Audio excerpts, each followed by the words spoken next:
quieran. Recuerden darle grabar, cuando les sale el cosito ahí en Zoom, dale grabar. Perfecto.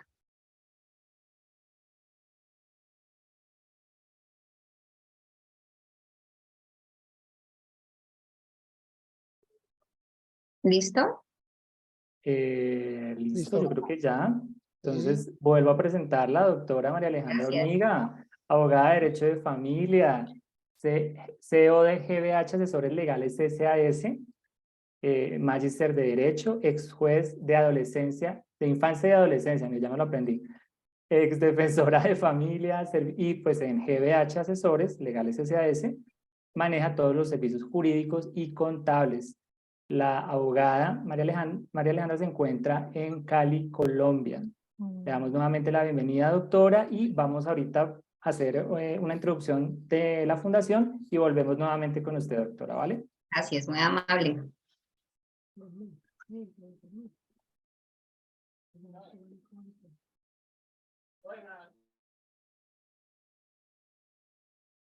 A mi comunidad de GBH pueden ingresar al link que se les envió de Zoom para que puedan acceder a la presentación. Aquí solo van a escuchar mi voz, van a ver mi rostro y van a escuchar la exposición, pero no va a haber videos.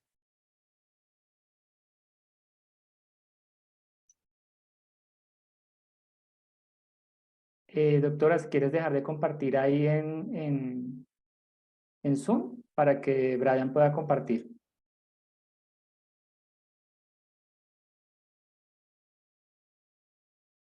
Va a tocar compartir diferente porque no pude, no salió la transmisión en Facebook final. ¿Viste? No importa, entonces compártelo normal. Normalmente. ¿Mm? Entonces, Y nosotros lo subimos nuevamente a la página. y ahí vamos.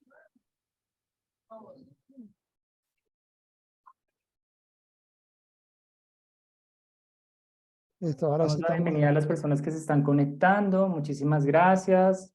Vamos a esperar un minutico y ya estamos con ustedes. Ush, no me sale. Por algún motivo.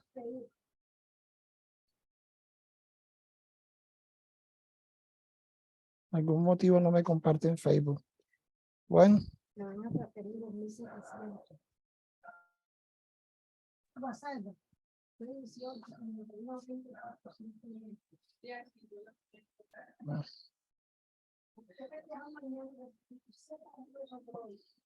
Brian, voy a compartir entonces pantalla, ¿vale? No te preocupes, ya lo voy a, no te preocupes, ya lo voy a pasar. Por algún motivo no lo pude pasar a Facebook.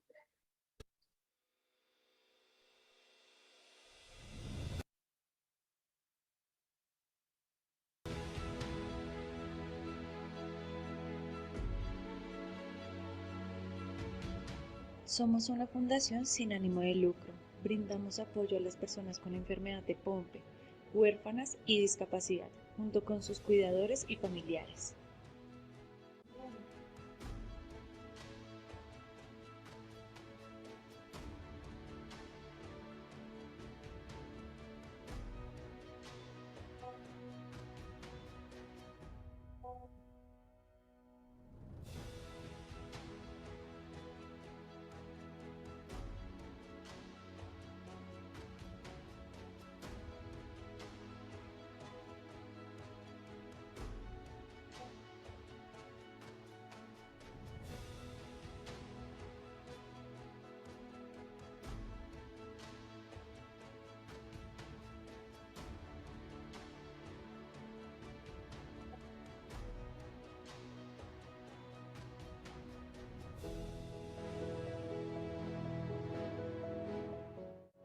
Encuéntranos en las redes sociales como Fundación Pompe Club Internacional. Bueno, muchas gracias. Ahora sí, sean todos bienvenidos. Bienvenidos a todos los que nos están escuchando. Estamos en Facebook, por Facebook Live, y estamos acá por Zoom y también por la página de Instagram de la doctora GBH Asesores S.A., asesores S.A., GBH Asesores Legales, sí señor. asesores legales S.A. Muchísimas gracias a la doctora por acompañarnos, a todas las personas que en este momento se encuentran con nosotros. Cualquier pregunta que tengan, directamente por el chat nos pueden escribir. Entonces, doctora, el público es todo suyo, puede compartir pantalla. Ahí acabo de compartir el link de Facebook, también en el grupo de... en el Un chat tema de muy Zoom. importante, ¿no? Hoy, la acción de tutela en Colombia y pues lo útil que puede ser para toda nuestra comunidad. Fernando, muchísimas gracias. Nuevamente le agradezco que haya aceptado mi invitación. Creo que debo hacerlo de esa manera, de estar agradecida porque usted aceptó que pudiera brindar esta charla a la comunidad de enfermedades, de las personas con enfermedades raras y huérfanas y con discapacidad en Colombia. A Brian por la colaboración que nos brinda y por haberme brindado también la posibilidad de brindar esta charla y de ayudarnos en esta parte tecnológica para que tengamos toda la posibilidad de que se expanda la conferencia. De igual manera, quiero darle la bienvenida a todos los participantes. Estamos transmitiendo a través de el Zoom, de Facebook y de mi comunidad en Instagram, @GBH Asesores Legales. Quisiera las personas que alcanzaron a ver el video, y bueno, las que no, que apenas están ingresando, lamentablemente pues por derecho de autor no podemos transmitirlo y que quede grabado porque nos eliminarían la grabación, el video que va a quedar en las plataformas de las páginas de la fundación, y de igual manera en la mía. Sin embargo, pues haciendo un resumen del video, es una chica que está, es una niña, yo creo que menor de 10 años, que está en sus clases de ballet y frente a su edificio hay una niña mirando a través de la ventana. La niña se da cuenta que esta chica también quiere ingresar a sus clases de ballet, pero por algún motivo no lo puede hacer. Así que la niña, la que está acá en su clase de ballet, en un momento dado, se desmotiva por realizar la clase y se encuentra más adelante con la chica, donde finalmente se da cuenta que es una niña con una discapacidad, que se encuentra en silla de ruedas, pero la niña, como la veía tantas veces por la ventana de realizar sus rutinas, ella se aprendió las rutinas. Así que cuando se encontró con esta chica, que sí estaba pues físicamente habilitada para realizar este tipo de actividad, la invita a su clase de ballet y, oh sorpresa, la niña obviamente se había aprendido la rutina y afortunadamente hace excelente con la rutina que vio a la niña que no tenía discapacidad y puede participar de esta actividad normalmente.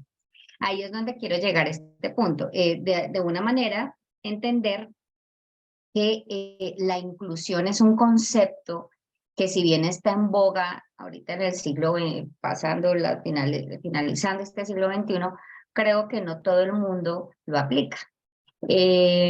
Nosotros en Colombia tenemos lamentablemente un retraso muy grande en el concepto de inclusión, no solo en la inclusión social, sino la inclusión educativa, la inclusión de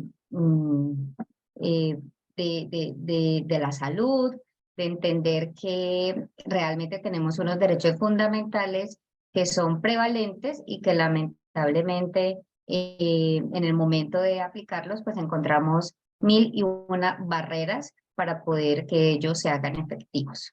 ¿Hasta ahí me están entendiendo? ¿Me escuchan bien? Fernando, ¿se escucha bien? Sí. Sí, lo escuchamos bien. Perfecto. Perfecto, doctora. Sí, perfecto, se escucha súper. ¿Quieren El poder video. escribir o levantar la mano cuando la doctora pregunte?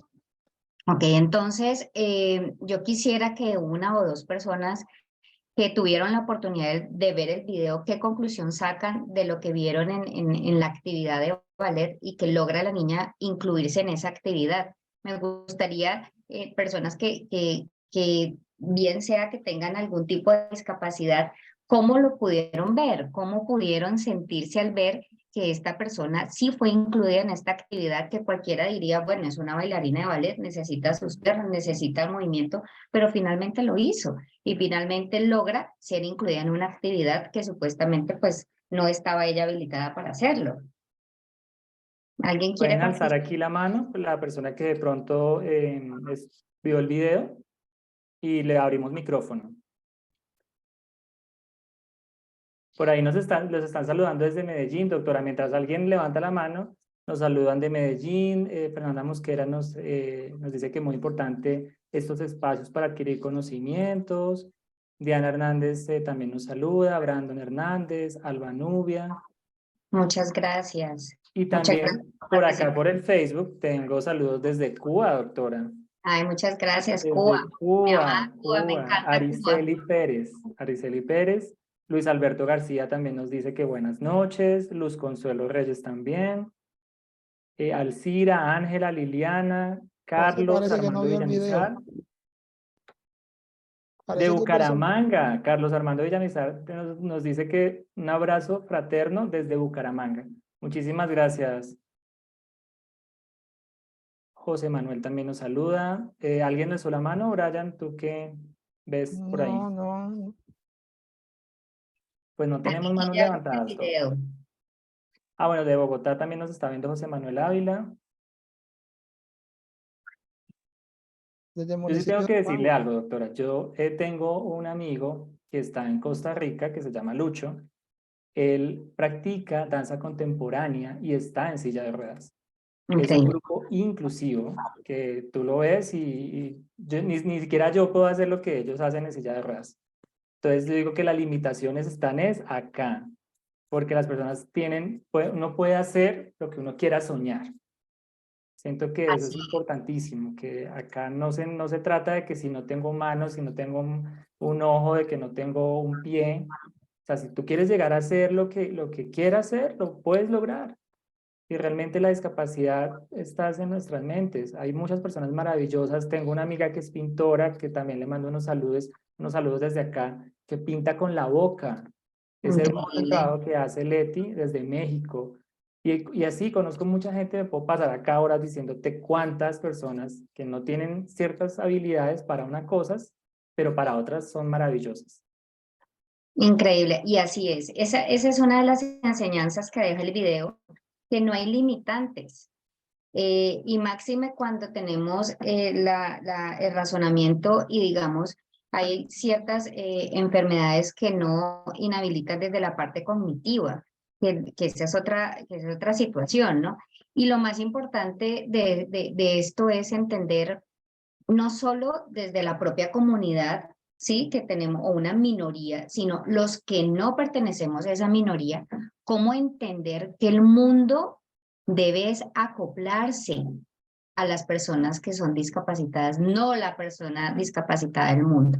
Y eso es lo que hace que las barreras del entorno se eliminen para ellas. Ese es un mensaje muy claro. Eso lo aprendí incluso hace poco con una situación que me pasó en el colegio de mi hijo y entendía yo, ya veía a Israel Florian levantando la mano. Sí, yo también lo vi, yo iba a decirte lo Entendía mismo.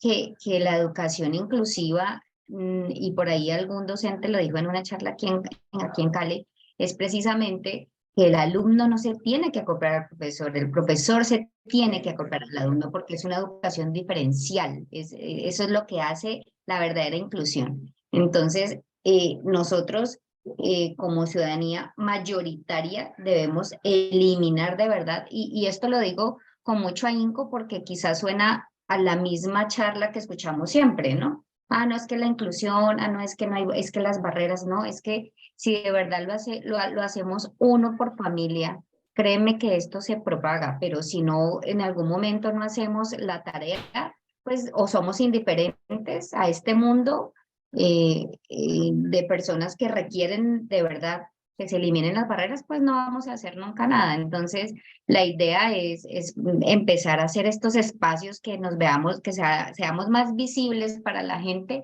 y que la gente empiece a tener algo que es muy lindo que se llama la empatía. Bueno, Florian, yo quiero escucharlo, si puede, no sé, Brian, el prender el micrófono. Ya adelante, Yo ya creo lo que puede sí. activar. Adelante, Israel, ya tienes micrófono para poderlo encender. Y cámara también para verte.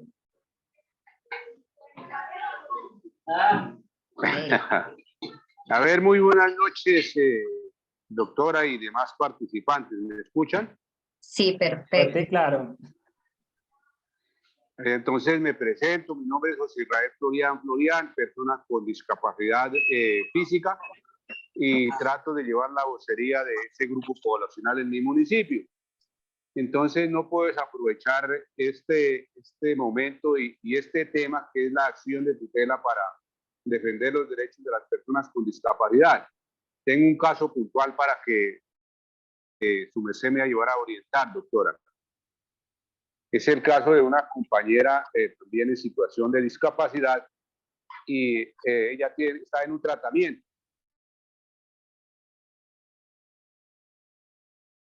Israel, Israel, ¿te fuiste? Un tratamiento de terapia Ah, ya. física. ¿Sí? ¿Me escucha? Sí, ¿Me ya te escuchan? No, ahí escuchamos. estoy. ¿Me escuchan? Sí, ya te escuchamos. se va.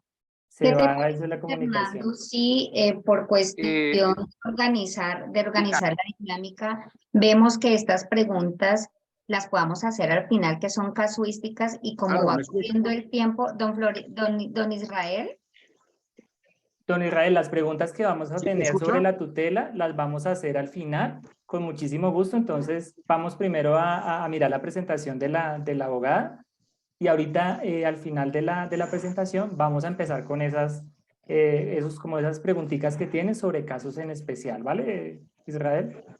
Ah, bueno, muchísimas gracias. Entonces, quedo atento. Listo. perfecto. Nora alzó la mano también. Nora, ¿cómo estás? ¿Desde qué ciudad te encuentras? ¿Viste el video?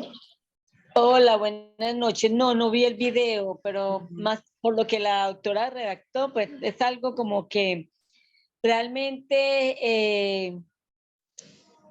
creer que las personas sí pueden, creer que las personas que tienen una condición especial o diferente hace que no puedan lograr cosas que otros pueden lograr.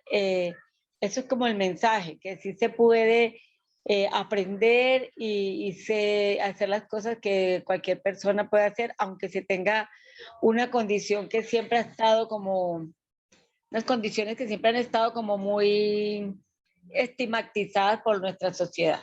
Perfecto, así es, Nora. Muchas gracias, Nora. Y ahora más tarde tengo la preguntita para la tutela al final. Tranquila. Claro que sí. ¿Alguien más para que avancemos, Fernando? Yo creo que lo dejamos hasta ahí porque creo que vamos a tener Bueno, más preguntas sí, al final. sí, yo Entonces, creería que sí. dale, doctora. Bueno, Empecemos la presentación. listo. Sigamos entonces. Bueno, vamos a empezar, ya que tenemos varios invitados de otros países, a hacer una mirada internacional frente a los derechos que tienen las personas con discapacidad.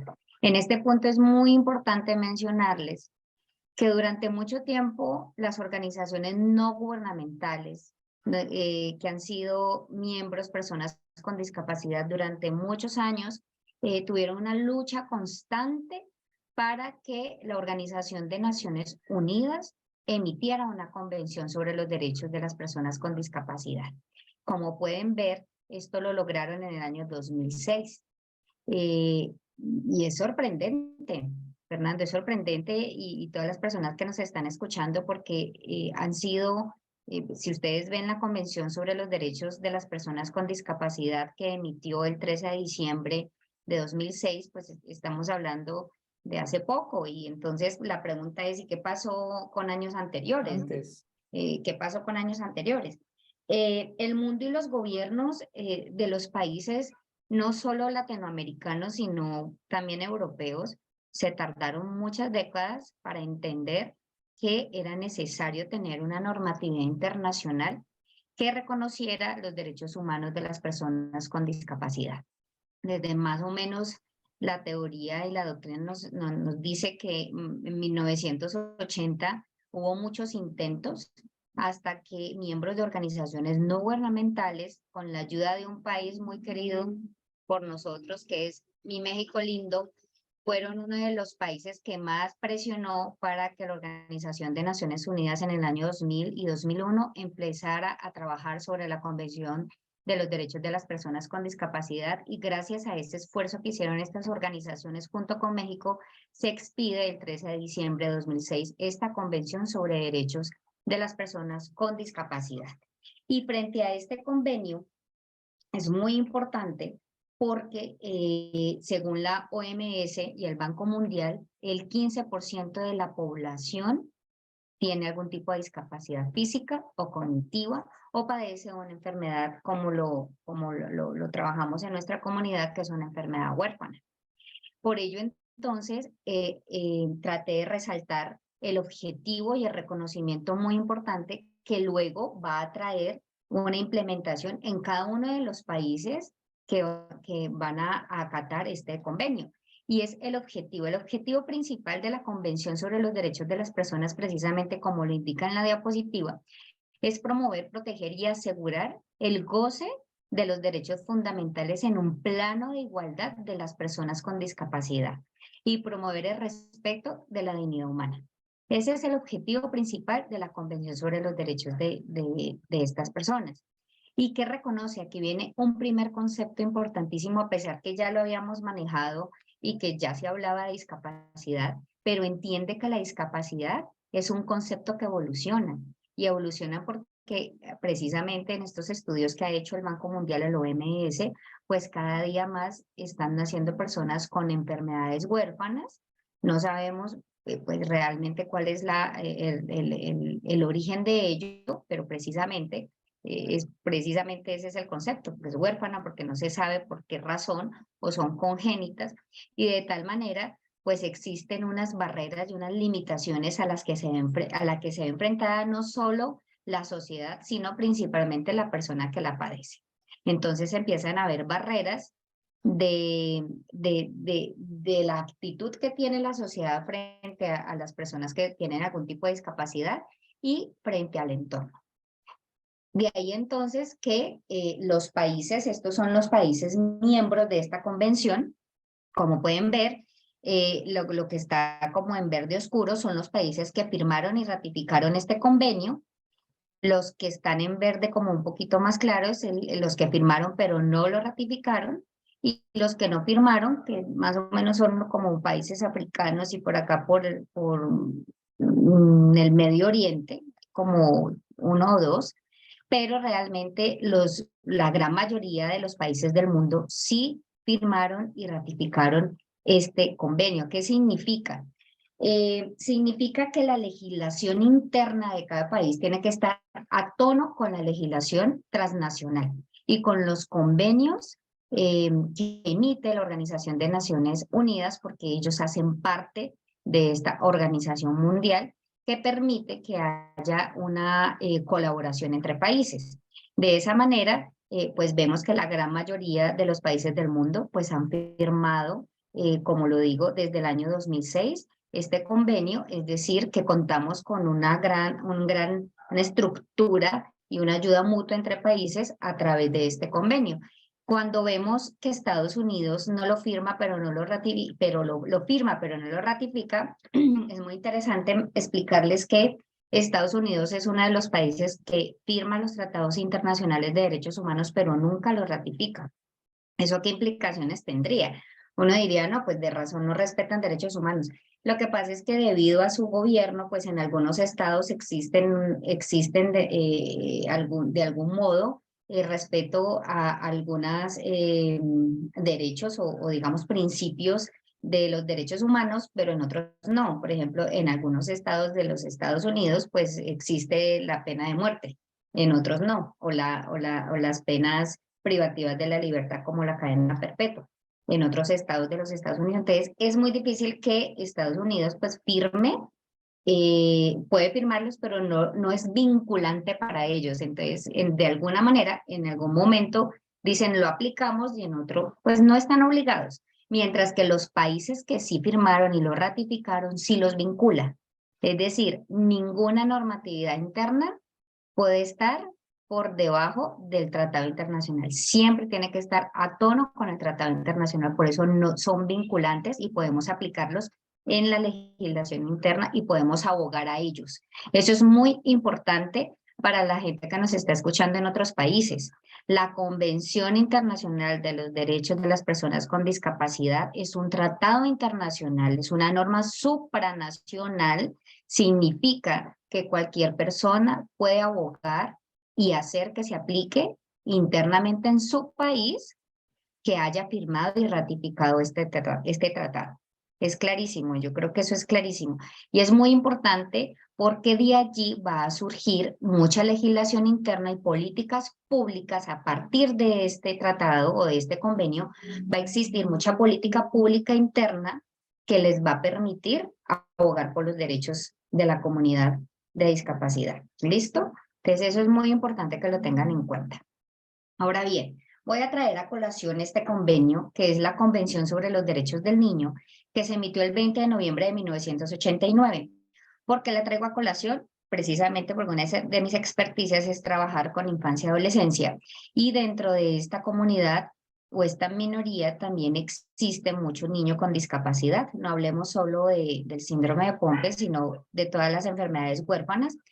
Y aquí este convenio es muy importante porque precisamente Colombia, con la Constitución de 1991, implementó gran parte de su normatividad en la Convención sobre los Derechos del Niño para la protección integral de los niños, niñas y adolescentes. Y trajo ya esta convención dos conceptos supremamente importantes para implementar en nuestra Constitución política, como lo es la no discriminación. La no discriminación en el artículo 2 se establece como que todos los derechos de los niños, niñas y adolescentes deben ser aplicados sin excepción alguna. Y aquí es muy importante lo que dice, los estados están obligados a tener y a implementar medidas como las implementa a través de las políticas públicas necesarias para proteger a los niños de toda forma de discriminación. Y al turno también trae otro concepto que está en el artículo 23, que nosotros en el derecho le conocemos como la integralidad y la efectividad de los derechos fundamentales, el interés superior de los derechos del niño.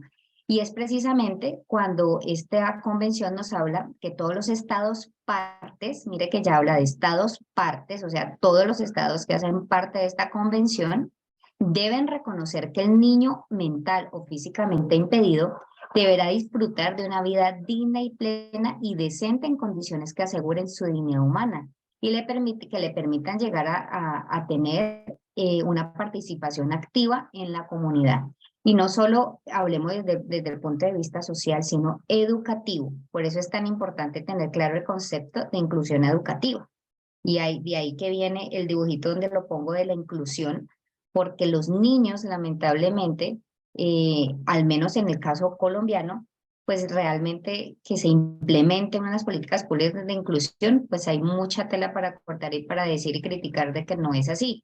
Pero bueno, existiendo estas normatividades, es importante que tengan claro, reitero, que las convenciones que ha firmado Colombia, sí, que están ratificadas por Colombia, son de obligatorio cumplimiento. Sí son vinculantes de tal manera que yo pueda abogar a la convención para que sea aplicada aquí en Colombia. Ahora bien, vamos de lo macro a lo micro y aterrizando al punto Colombia. En el punto Colombia, en el caso concreto, como les estaba hablando, la Convención de los Derechos del Niño fue aprobada, fue emitida en 1989 y fue aprobada el 22 de enero de 1991 a través de la Ley 12. Gracias a esa convención, la Constitución de 1991, los constituyentes en su momento adoptaron muchos conceptos de la convención y la trajeron al capítulo de derechos fundamentales que trae nuestra Constitución política. En ese orden vemos que existen unos derechos fundamentales que en este punto sí le pido a las personas que nos están escuchando tengan muy en cuenta estos derechos que van a ser, estos casi van a ser la base en la que se va a fundamentar la acción de tutela más adelante para que puedan ustedes abogar la protección de sus derechos fundamentales. Y aquí vienen Me 5 parece importante lo que dice doctora mientras toma agua, porque sé que ha hablado bastante. Esos derechos fundamentales, lo que la doctora dice, esos se ven reflejados en la acción de tutela acá en Colombia, que es el derecho a la dignidad humana, a la igualdad, a no discriminación, derechos de los niños y derecho a la salud. Importantísimo ese, pues para nosotros que tenemos enfermedades raras o huérfanas, el derecho a la salud, el derecho a que nos puedan dar los medicamentos, de que podamos, las personas que utilizan bastones, sillas de rueda, tenemos casos, por ejemplo, que no se las dan y que eso debería entrar dentro del POS acá en Colombia, ¿no? Estoy hablando desde Colombia, que pues con una acción de tutela integral les pueden dar no solamente la silla de ruedas, sino los pañales, los pañitos, las cremas, todo eso se pueden entregar directamente. Eso lo podemos hacer a través de una acción de tutela, ¿cierto, doctora? Así es, así es. Entonces hay unos derechos fundamentales y unos principios que todos los colombianos, los ciudadanos colombianos, pues tenemos plasmados en nuestra constitución política. Pero aquí es muy importante estos que resalté porque son los derechos a los que puede abogar una persona con discapacidad y más adelante les voy a dar la razón por qué. El derecho a la dignidad humana, ustedes saben que es un derecho que es inherente a la condición de ser humano, ¿sí? Está desde nuestro preámbulo de nuestra Constitución y debe estar impregnada toda nuestra legislación, el respeto a la dignidad humana. El derecho a la igualdad, y me voy a tomar el atrevimiento de leerlo, Fernando, y los que nos están escuchando, porque yo creo que mucha gente no tiene ni idea cuando ustedes dicen, bueno, ¿y qué es derecho a la igualdad? ¿Es que yo soy igual al otro o física o es que me tengo que parecer en rasgos? No. Y me voy a tomar el atrevimiento porque acá precisamente en un concepto que usted acaba de nombrar y que nos va a dar paso al siguiente tema, y es que gracias a este artículo 13, que lo tenga muy presente, artículo 13 de nuestra Constitución Política, nace un concepto que se llama protección reforzada constitucional. Protección reforzada constitucional. Entonces el artículo 13 dice: todas las personas nacen libres e iguales ante la ley. Recibirán la misma protección y trato de las autoridades y gozarán de los mismos derechos, libertades y oportunidades sin ninguna discriminación por razones de sexo, de raza, origen nacional o familiar, de lengua, religión, opinión política o filosófica. El Estado promoverá las condiciones para que la igualdad sea real y efectiva, o sea, formal y material, y adoptará medidas en favor de grupos discriminados o marginados. El Estado protegerá especialmente a aquellas personas que por su condición económica, física o mental se encuentren en circunstancias de debilidad manifiesta y sancionará los abusos o maltratos que contra ellas se cometan. Este último párrafo que trae el artículo 13 de nuestra Constitución Política de 1991 es la que abre paso al concepto de protección reforzada constitucional. Es decir, ya per se, por ser colombiano, al menos en el caso de Colombia, si nos estén escuchando en otros países, pero consideramos que también obviamente hay constituciones que arrancan por los derechos y principios y también debe haber, este principio es universal, el derecho a la igualdad. Y aquí es donde se abre paso a la protección reforzada, es decir, tenemos derecho como todos los demás, pero cuando tenemos estas condiciones de debilidad manifiesta, de condición física o mental diferente, tenemos una protección reforzada constitucional, es decir, tenemos derechos prevalentes y toda la institucionalidad nos debe mirar de esa manera, con prevalencia. ¿Listo? Entonces, de allí es que empieza a surgir y tardíamente, como es la crítica, pues es lamentable que tenemos que hacer Como siempre en Colombia lanzan las legislaciones después de haber ratificado los convenios muchos años después, y precisamente aquí ustedes pueden ver las fechas, aunque hay muchas normatividades y reglamentaciones en cada una de estas leyes, pero estas digamos que son las más importantes. Y viene la ley 1346 del 2009. ¿Recuerdan en la diapositiva anterior que les mencioné que la Convención Internacional de las Personas con Discapacidad fue aprobada en el 2006? Pues solo Colombia hasta el 2009 la aprobó a través de esta ley 1349. Aprueba la Convención sobre los Derechos de las Personas con Discapacidad. Luego, 4 años después, en la ley 1618 de 2013, ya la reglamenta un poquito más, porque acá es como lo macro, y con esta ley lo que hizo fue venir a tratar de establecer una reglamentación, unas disposiciones mucho más específicas para lograr garantizar el pleno ejercicio de los derechos de las personas con discapacidad. Y luego nace, que es ahorita un poco, realmente es muy nueva, la ley 1996 del 2019, que es la ley que lo estábamos hablando ahora Fernando y Brian, que estableció el nuevo régimen para el ejercicio de la capacidad legal de las personas con discapacidad mayores de edad. Quisiera hablar y me quiero centrar un poquito en esta ley, cuestión de 2 minutos explicarles. Yo creo que muchas de las personas que están aquí en esta comunidad recuerdan que se hablaba de la interdicción judicial. Se hablaba de la interdicción judicial, que era el mecanismo mediante el cual las personas con discapacidad podían tener, digamos, un curador o un representante para que valga la redundancia, los representara en negocios jurídicos o en la vida jurídica. Es decir, una persona que estaba declarada interdicta no podría tener la posibilidad de ir a comprar una casa o de vender su casa o realizar algún negocio jurídico sin el acompañamiento de un curador. ¿Qué pasó? Resulta que es que me causa esta gracia porque ha sido, esta ley 1996 ha sido de gran dificultad para el entendimiento y el razonamiento de los abogados, porque es que estamos hablando de la capacidad legal a personas que tienen algún tipo de limitante cognitivo. Entonces, ustedes recordarán que la interdicción judicial hablaba sobre personas con algún tipo de discapacidad y se llamaban las relativas. Y habían otras que eran las absolutas. Entonces, cuando hablábamos de las absolutas eran las que no tenían ninguna posibilidad de tener capacidad legal. La capacidad legal, para su entendimiento, sería como la posibilidad de yo poder realizar algún acto o negocio jurídico, ¿sí? Entonces, la ley 1996, cuando se acuerda que existe la ley 1346 de 2009, ay, ¿verdad que nosotros firmamos la Convención sobre los Derechos de las Personas? Y por ahí en una cápite dice que hay que darles la capacidad legal a las personas con discapacidad, porque no todo el mundo tiene la condición absoluta de no tener razonamiento absoluto para realizar negocios jurídicos, de tal manera que se les devolvió la capacidad legal a las personas, pero la ley trajo una herramienta muy interesante que se llama el apoyo.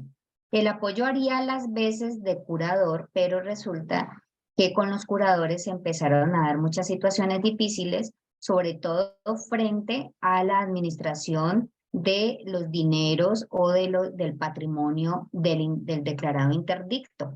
Entonces se lo gastaban en otras cosas, no en el interdicto, hacían gastos onerosos, no en el interdicto, y se dieron cuenta que, pues lamentablemente, el que venía afectado sería la persona con discapacidad, de tal manera que este apoyo ahora tiene 2 posibilidades: o lo escoge la propia persona que sufre de la discapacidad a su antojo, generalmente puede ser una persona que sea de su familia, ¿sí? O de su plena confianza. Y el segundo punto es que lo pueda adjudicar, como lo dice la norma, judicialmente, y el competente para ello sería un juez de familia. De tal manera que ahorita el que tenga algún tipo de discapacidad pueda abogar por sus derechos a través de esta ley 1996 para que no sea declarado interdicto, que ya no lo va a hacer, ya no existe, eso se abolió, no existe la declaración de interdicción, pero que sí le sea asignado un grupo de apoyo que no solo va a ser para administrar su patrimonio, para ayudarlo a aconsejar o a tomar decisiones frente a la negociación jurídicamente hablando o un negocio, sino también para que lo apoye desde el punto de vista del cuidado personal. Hay muchas enfermedades que no logra la persona, obviamente, tener alguna habilidad para, o alguna, sí, desarrollar alguna habilidad para sustentarse o realizar algunas cuestiones básicas del ser humano, necesitan su ayuda. Esa ley lo que hace es que se asigne ese grupo de apoyo para esas dos situaciones puntuales. Es muy importante que la tengan en cuenta. Es muy nueva. Incluso solo hasta agosto del año pasado se le reglamentó a los jueces cómo era que tenían que operar porque abolieron todas las sentencias que habían hasta la fecha sobre interdicción judicial. Entonces, los jueces todavía están como en un momento de incertidumbre cómo va a continuar operando esta ley 1996 de 2019. Le invito a que la lean. Realmente es corta y tiene trae también unos conceptos de discapacidad, de inclusión, de políticas públicas bien interesantes. Doctora, por Facebook hay unos artículos que nos envían, que de pronto más adelante se hablarán. Nos habla, por ejemplo, Francisco Erasmo Higuera, de que hay del decreto 2177 y la ley 077 del 2022 del Senado. Y otras personas nos hablan de si hay algún decreto y ley sobre cuidadoras y cuidadores. Son como los decretos que nos mandaron. Si quieren, más adelante lo decimos. Sí. A una ley, la 2216 del 23 de junio del 2022, que salió hace poco, pero habla sobre la educación inclusiva. Hay dos leyes que quiero comentarles más adelante sobre la educación inclusiva.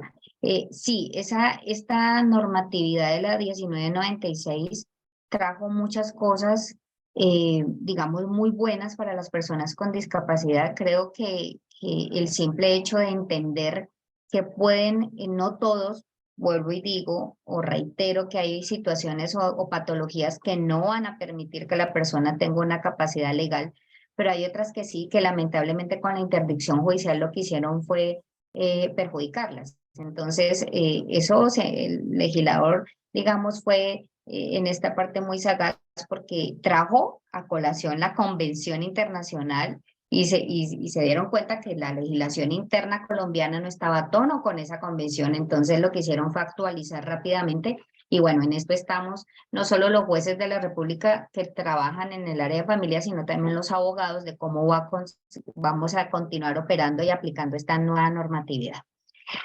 Bien, dentro de nuestra constitución política, bueno, quisiera explicarles, pero muy rápidamente, la constitución política está como dividida en una parte dogmática y en otra orgánica. La dogmática es la que trae todos los derechos fundamentales. Más o menos arrancan en el artículo 11 como hasta el 83, y de ahí en adelante hay unos mecanismos de protección de esos derechos fundamentales y luego hay una parte orgánica que es pues ya toda la estructura del Estado, organizacional de nuestro Estado colombiano. En los mecanismos de protección tenemos la acción de tutela, nuestra llamada acción de tutela. ¿Y qué es la acción de tutela? El artículo 86 de la Constitución Nacional dice que toda persona tendrá acción de tutela para reclamar ante los jueces de la República en todo momento y lugar mediante un procedimiento preferente y sumario, por sí mismas o por quien actúe a su nombre, la protección inmediata de sus derechos constitucionales, ¿sí? Fundamentales, que ya los vimos en las diapositivas anteriores, que les resalté 5 importantísimos para la comunidad, cuando quieran que estos resulten vulnerados o amenazados por la acción u omisión de cualquier autoridad pública e incluso privada. Entonces, conceptos básicos que resalté de ese anterior postulado constitucional para la comunidad con discapacidad. Y ya venimos otra vez nombrando la protección reforzada constitucional. Recuerden, todas las personas que tienen algún tipo de discapacidad que hacemos parte de una comunidad minoritaria como las mujeres, las personas con discapacidad física, mental, los niños, las minorías, las negritudes, las personas indígenas, somos una minoría y tenemos protección reforzada constitucional.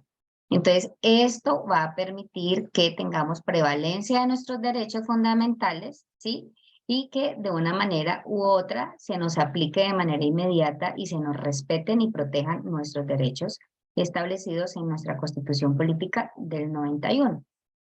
Vienen y surgen de estos conceptos la integralidad que estaba hablando ahora Fernando, integralidad en el servicio de salud, la continuidad de los tratamientos en salud, la exoneración de copagos, la posibilidad de contar con un transporte, con los insumos médicos, con la posibilidad de tener también enfermeras 24, 8, 6 horas, conformidad a lo que el médico tratante ordene, ¿sí?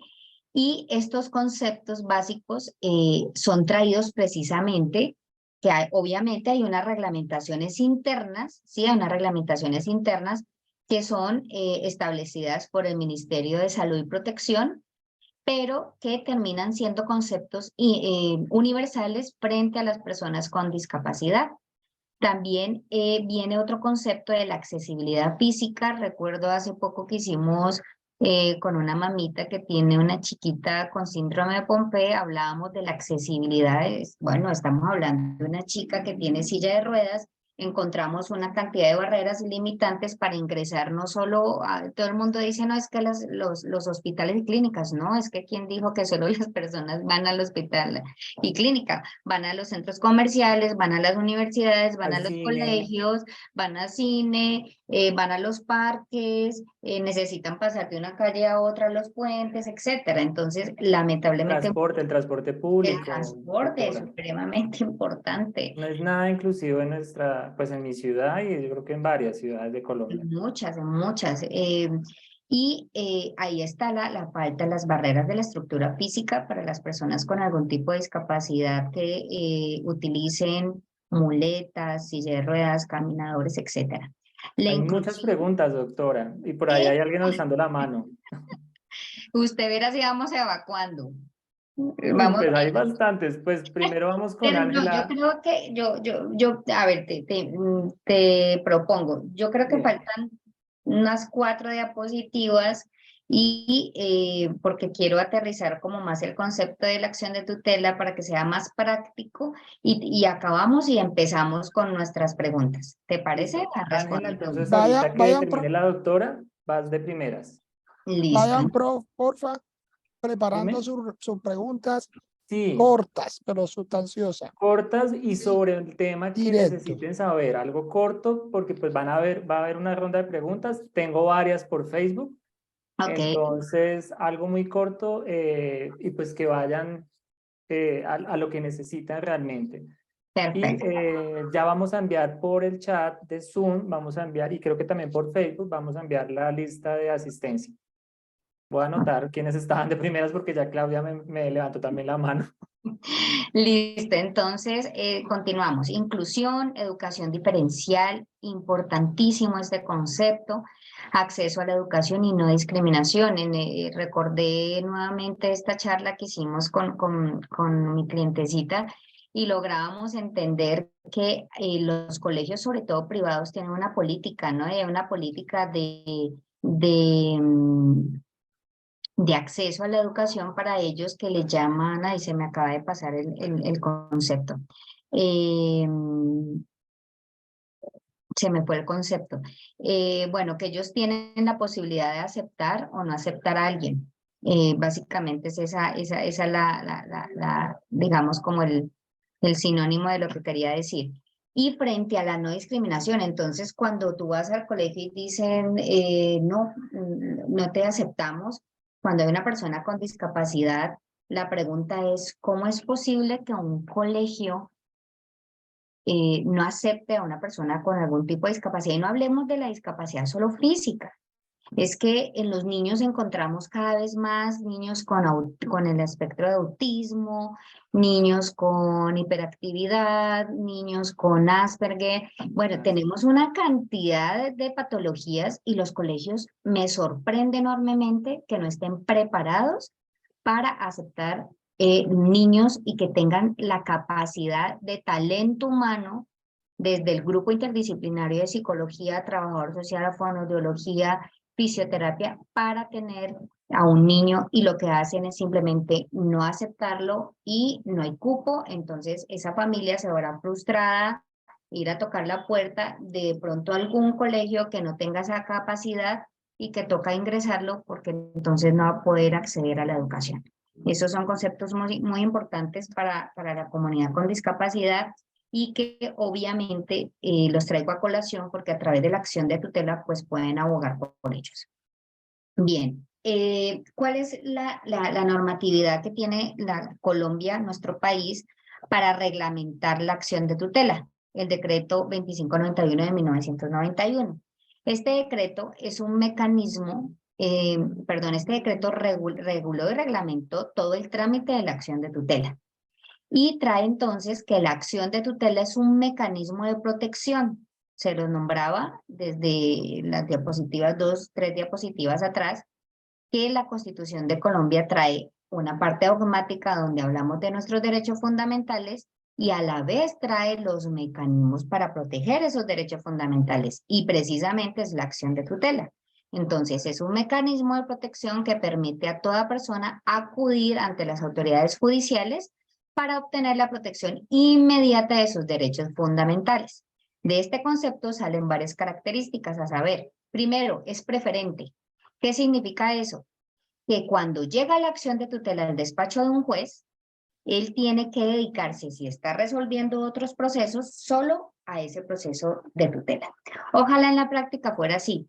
No lo es así, pero al menos lo que le está diciendo la ley al juez es, usted tiene que preferir y estudiar de manera rápida este proceso que le estoy remitiendo por reparto para que conozca esta situación porque está en vilo un derecho fundamental, ¿sí? Entonces, tiene prelación sobre los demás procesos que esté conociendo el juez, a excepción de la habeas corpus, que la habeas corpus es otro mecanismo de protección, pero en el caso de las personas que están privadas de la libertad de manera ilegal.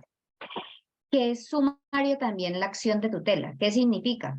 Pues es un escrito que incluso ni siquiera puede ser escrito, puede ser radicado de manera o ir a un juez y puede ser expresado de manera verbal, no necesariamente tiene que ser escrito, pero esto no lo sabe la gente. Usted puede ir a un juez, puede ir al Palacio de Justicia y preguntar qué despacho está de reparto para recibir acciones de tutela. Entonces le van a decir el despacho, un ejemplo aquí que se me ocurre, el Juzgado Primero Penal Municipal.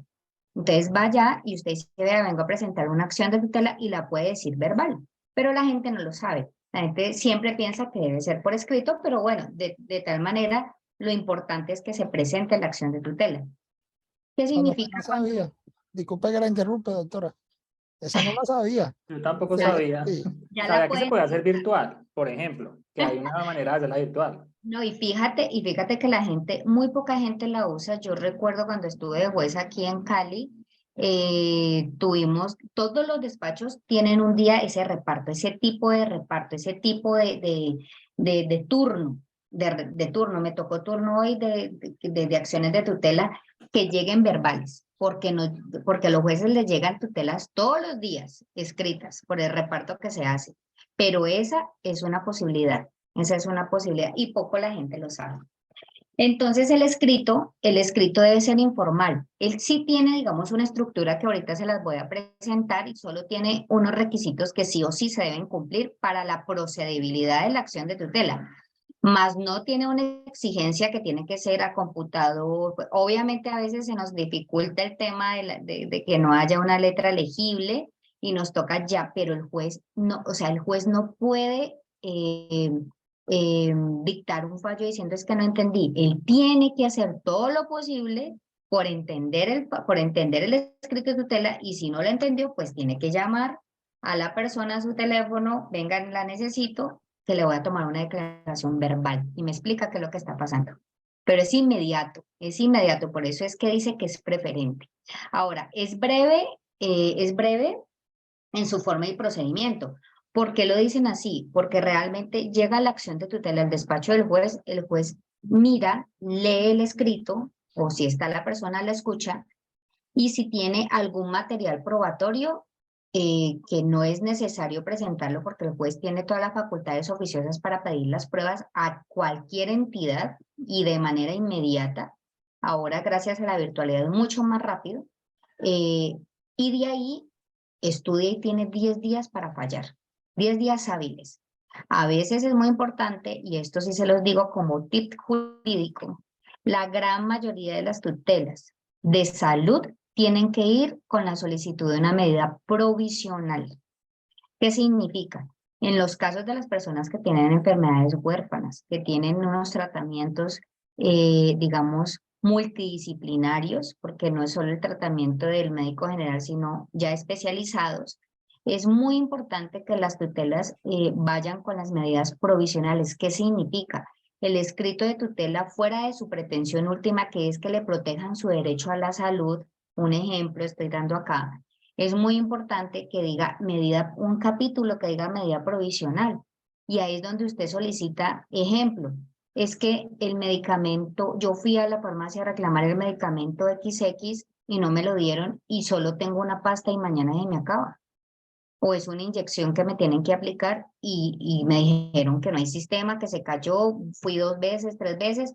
De manera inmediata, a través de la medida provisional, si el juez ve que está en vilo su tratamiento y puede arriesgar la vida del paciente o la salud, inmediatamente emite una orden donde le dice al EPS, de manera inmediata le doy 2 horas, máximo 24 horas para que le entregue el medicamento a esta persona o le asigne una nueva fecha para una cita con especialista.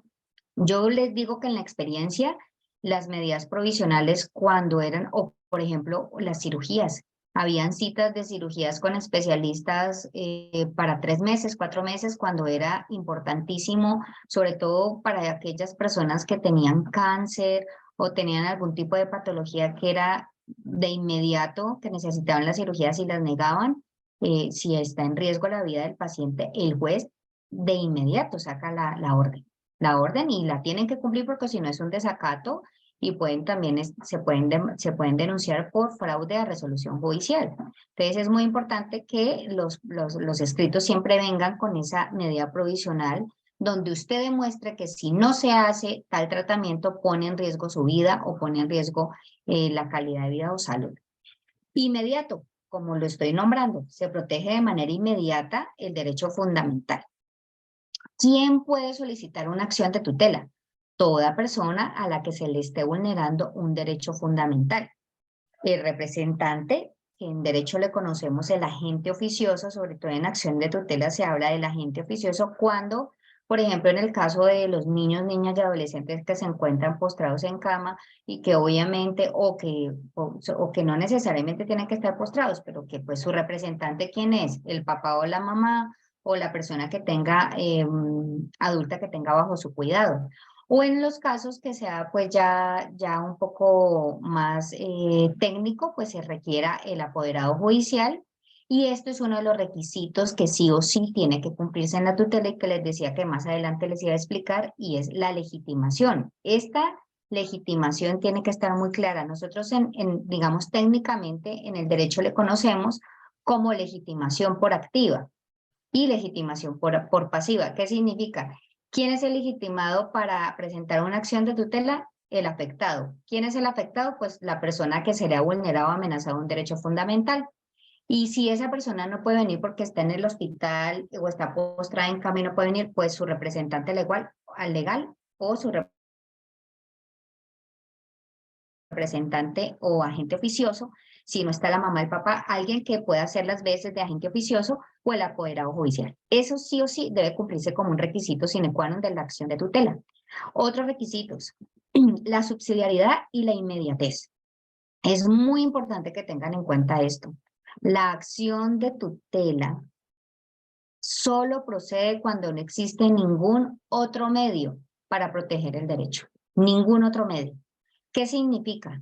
Si dentro del ordenamiento jurídico hay una herramienta que me va a proteger de igual manera el derecho fundamental, el juez tiene la posibilidad de decretar su improcedencia. Generalmente en salud no pasa. Puede pasar en acciones contra el Estado, contra entidades privadas y cuando se abogan otro tipo de derechos como el debido proceso, el acceso a la administración de justicia, incluso el derecho de petición. Pero el derecho, la protección del derecho de la salud, por lo general no existe otro medio. ¿Por qué? Porque es que es inmediato. Si yo no abogo por mi derecho fundamental a la salud, me puede pasar algo. Pongo en riesgo mi calidad de vida y hasta mi salud, mi calidad de vida y hasta la vida. Entonces, generalmente, para la comunidad con discapacidad o que sufre de enfermedades huérfanas, pues existe la posibilidad que la acción de tutela siempre va a ser el medio. Siempre va a ser el medio. Escúcheme bien lo que estoy diciendo. Siempre va a ser el medio la acción de tutela para proteger los derechos fundamentales cuando un paciente aboga por el derecho a la salud. Siempre es el medio. Este es el medio por excelencia. Sino que es muy importante que lo tengan porque hay casos de casos. Voy a poner un ejemplo cuando yo digo la palabra subsidiariedad. Resulta que tenía que haber llevado la orden médica. Ustedes saben que todos tenemos una carga administrativa. ¿Y cuál es la carga administrativa? Cuando voy al médico tratante, él me da una orden médica. Si yo no la llevo a radicar al CAP o a la oficina de erradicaciones de mi EPS, pues difícilmente el juez te va a poder proteger un derecho fundamental porque no hiciste previamente una actividad que era tuya, que era una carga del paciente. Distinto es cuando yo ya la radico y pasa el tiempo y no tengo respuesta frente a la prestación del servicio, ¿sí? Frente a la tecnología, se llama ahora en las resoluciones del ministerio. Entonces, de salud. Entonces, el juez, pues ahí ya analiza el caso y obviamente va a entrar a proteger el derecho fundamental de manera inmediata. Cuando hablamos de inmediatez, no es que el juez ya me va a proteger, no. Es en el momento que usted presenta la acción de tutela. Escúcheme bien esto. No puedo yo presentar una acción de tutela con una orden médica que me dieron hace 4 o 3 meses y estoy diciendo que si no me dan ese medicamento o ese tratamiento o la cita, algo me va a pasar o voy a poner en riesgo mi salud. O sea, yo me esperé, entonces la pregunta que hace un juez es, bueno, usted esperó 3 meses el tratamiento y ahora está diciendo que es que necesita ya el tratamiento porque se va a morir. ¿Por qué dejó de esperar tanto tiempo?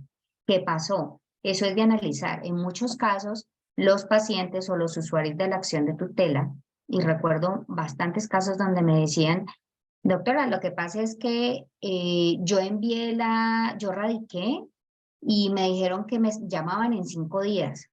Y cuando me llamaron en 5 días me dijeron que es que el sistema se había caído o que esperara que es que ya no hay contratación con ese IPS. Y me pasó el tiempo y me pasó el tiempo y entonces ahora estoy abogando. Ya fue lo último que me tocó hacer, la acción de tutela. Ahí sí uno dice, un momentico, tiene razón. Le pusieron trabas administrativas y su único medio, ya la última instancia fue presentar una acción de tutela y pasa mucho. Pero yo sí les aconsejo, dentro de los tips jurídicos que les doy, es que no esperen mucho.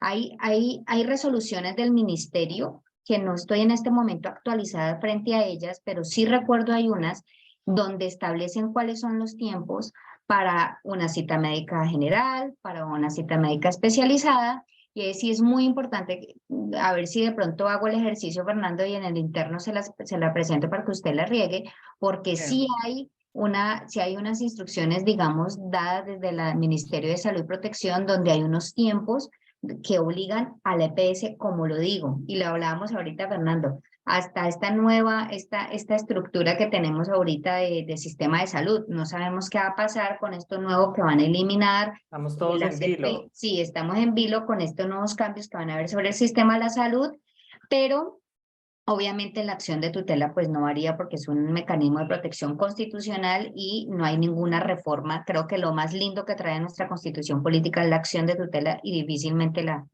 quite, la quiten, pero bueno. Y recuerden también, doctora, que cualquier duda que también tengan legalmente en su canal de Instagram, en sus redes sociales, pueden Sí. también validar GBH Asesores Legales, ¿sí?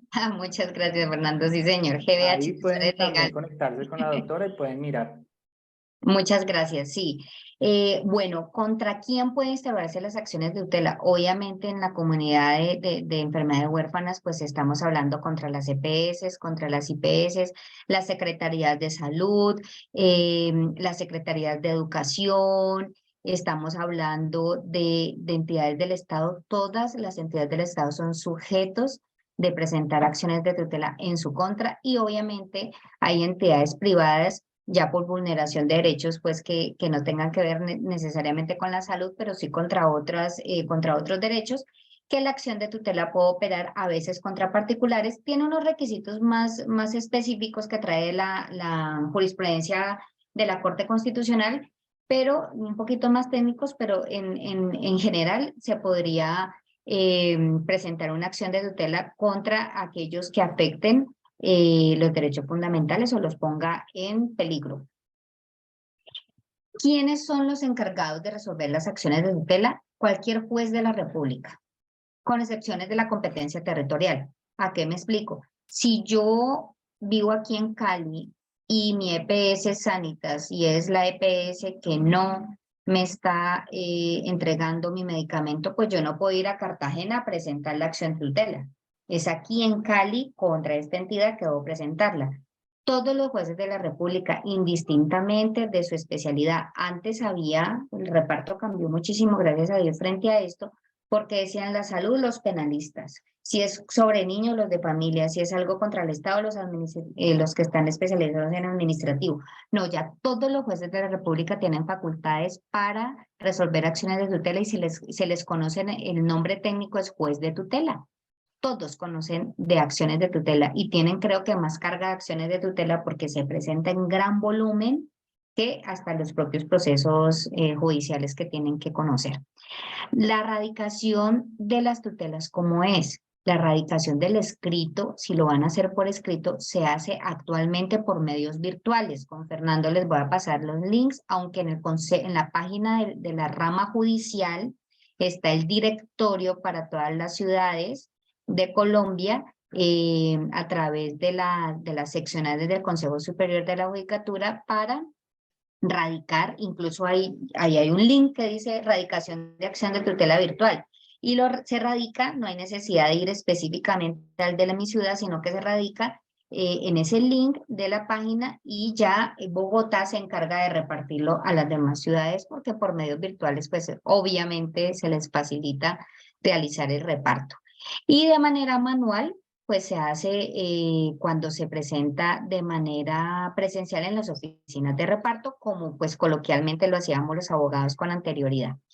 ¿Cuál es el trámite? Una vez radicada la acción de tutela, ¿sí? Mire que ahí les vuelvo y les explico, y que se conozca de alguna medida provisional, cuando el juez está leyendo la tutela y ve que hay una medida provisional, lo primero que tiene que pronunciarse es sobre esa solicitud. ¿Cuáles son la gran mayoría de solicitudes de medidas provisionales? Que se necesita urgente un tratamiento médico, ¿sí? Se necesita urgente un medicamento, una cita médica especializada, una cirugía, una intervención quirúrgica. Entonces, todas esas medidas provisionales, el juez, ¿qué hace? El juez generalmente cuando hay esa solicitud, uno llama al agente oficioso, si es que se trata de agente oficioso o representante, porque muchas veces, y en muchos casos me pasaron, que los pacientes estaban hospitalizados o en clínica, entonces obviamente no se podía pues acercar al despacho, entonces uno llama al representante, al agente oficioso y le pregunta cuáles son las condiciones del paciente para salir inmediatamente a proteger de manera urgente. Es que la norma dice urgente, la medida provisional es que si usted no toma ese medicamento, si no lo operan, se muere. Entonces, es por eso tan importante la medida provisional. Luego de eso, en el mismo día, el juez debe trasladar el escrito a la parte, al presunto accionado o al que presuntamente está vulnerando el derecho fundamental. En este caso, pues serían las EPS, las IPS, los colegios, como les digo, hablando no solo del derecho a la salud, sino el derecho a la educación, el derecho a la movilidad, bueno, todos estos derechos que podemos tener las personas con discapacidad. Para que el presunto accionado tiene más o menos, realmente se les da 2 días para que contesten la acción de tutela, y cuando la contestan el juez tendría entre 7 y 6 días para resolver el caso. Hábiles, son hábiles, no se cuentan sábados y domingos para resolver. Entonces, en 10 días el juez resuelve, emite una respuesta donde puede decir que es procedente la acción de tutela y que protege de manera inmediata el derecho fundamental, para luego ordenarle al accionado que realice el acto que necesitamos que realice, y le impone un plazo de 48 horas para que ejecute esa directriz que le está dando el juez. Generalmente la gente me dice 48 horas, 2 días. Yo les digo no, error. 48 horas no, porque las entidades trabajan pues en el horario laboral, entonces hay que tener paciencia, son 48 horas, son 6 días. Entonces hay que procurar, en esa parte mucha gente dice yo voy a presentar el incidente de desacato a las 50 horas, no. Es que mientras el juez ordena eso, pero mientras toda la tramitología de la notificación de enviarle el fallo al EPS, al jurídico de las EPS, ustedes ven que el jurídico, los jurídicos de los departamentos jurídicos de las EPS son llenos de tutelas. Entonces, mientras se recepciona toda esa tramitología administrativa, toma un tiempo. Ya después de estas, por eso yo les digo a mis clientes y también les decía a mis usuarios cuando era juez, las 48 horas son 6 horas, un tantico, espérese un poquito, a menos de que estemos hablando de una medida provisional. Por eso las medidas provisionales cuando son de salud son muy importantes que vayan insertas en el escrito de tutela. Vuelvo y les digo, es muy importante que vaya la medida provisional.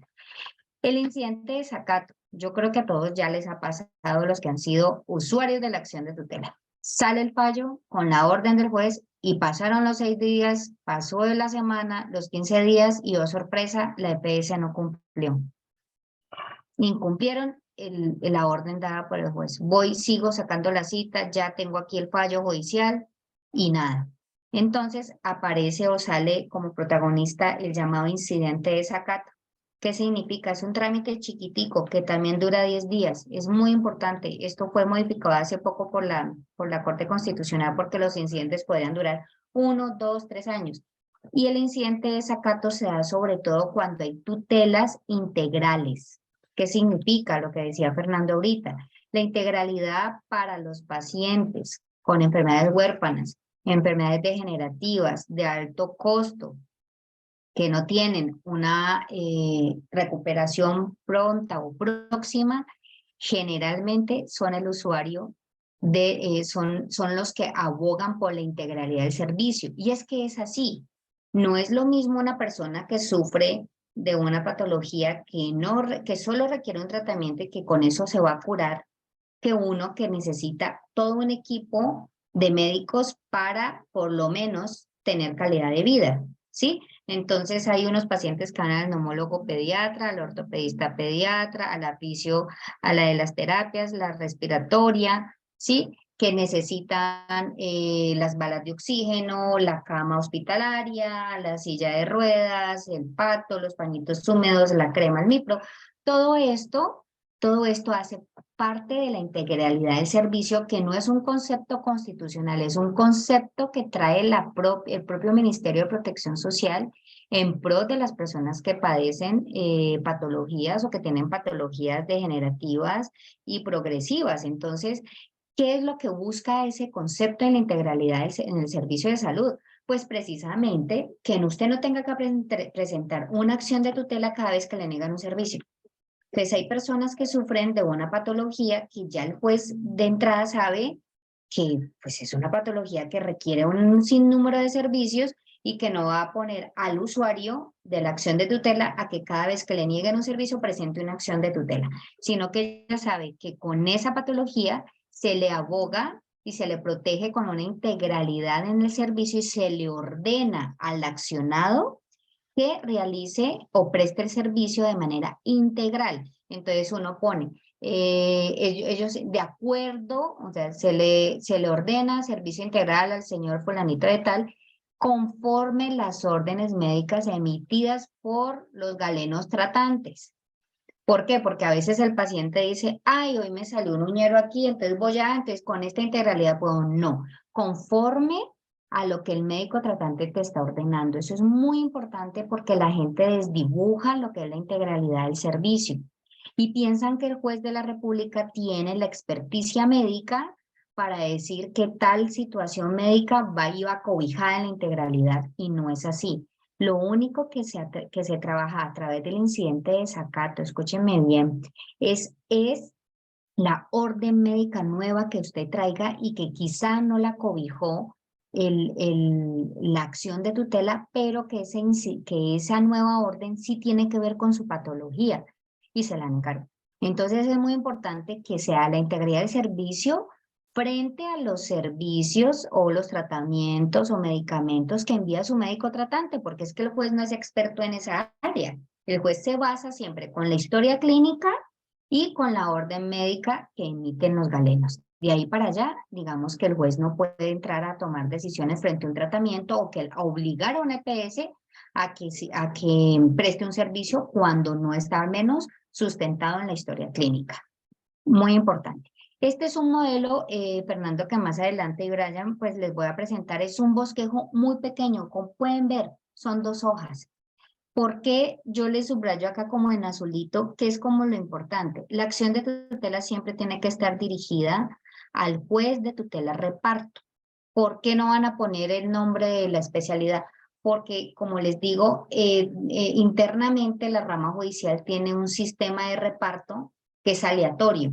Entonces, llegó la tutela, meten el radicado en cédula de la señora o del señor o del usuario y a cualquier juzgado le va a tocar de la ciudad donde usted la presentó. ¿Quién es el accionante? Nombrar quién es el accionado, ya manifestar, yo, María Alejandra Hormiga Sánchez, con cédula tal, acudo a su despacho en ejercicio de la acción de tutela que se encuentra consagrada en el artículo 87 de la Constitución, en contra de la entidad, generalmente es una EPS o una IPS, un colegio, porque considera usted que se le vulneraron sus derechos. ¿Cuáles derechos? A la salud, a la calidad de vida, a la dignidad humana, a la no discriminación, a la igualdad. Y va a narrar unos hechos. Yo sí les digo muy importante, los hechos no tienen que ser una cantidad de hechos, sino hechos que usted considere que son necesarios para que el juez tenga ese entendimiento. Y de allí va a surgir, y es muy importante que lo diga en orden cronológico, para que el juez tenga más facilidad. Recuerden que es un proceso muy sumario, es rápido. Entonces, entre usted menos diga, pues más fácil el juez va a entender qué es lo que va a decir, qué es lo que usted, perdón, pretende, pero cuando son hechos muy largos o también muy escuetos, pues si el juez no va a entender, pues obviamente el juez tiene una facultad, lo llama y le dice, venga, que le va a tomar una declaración verbal.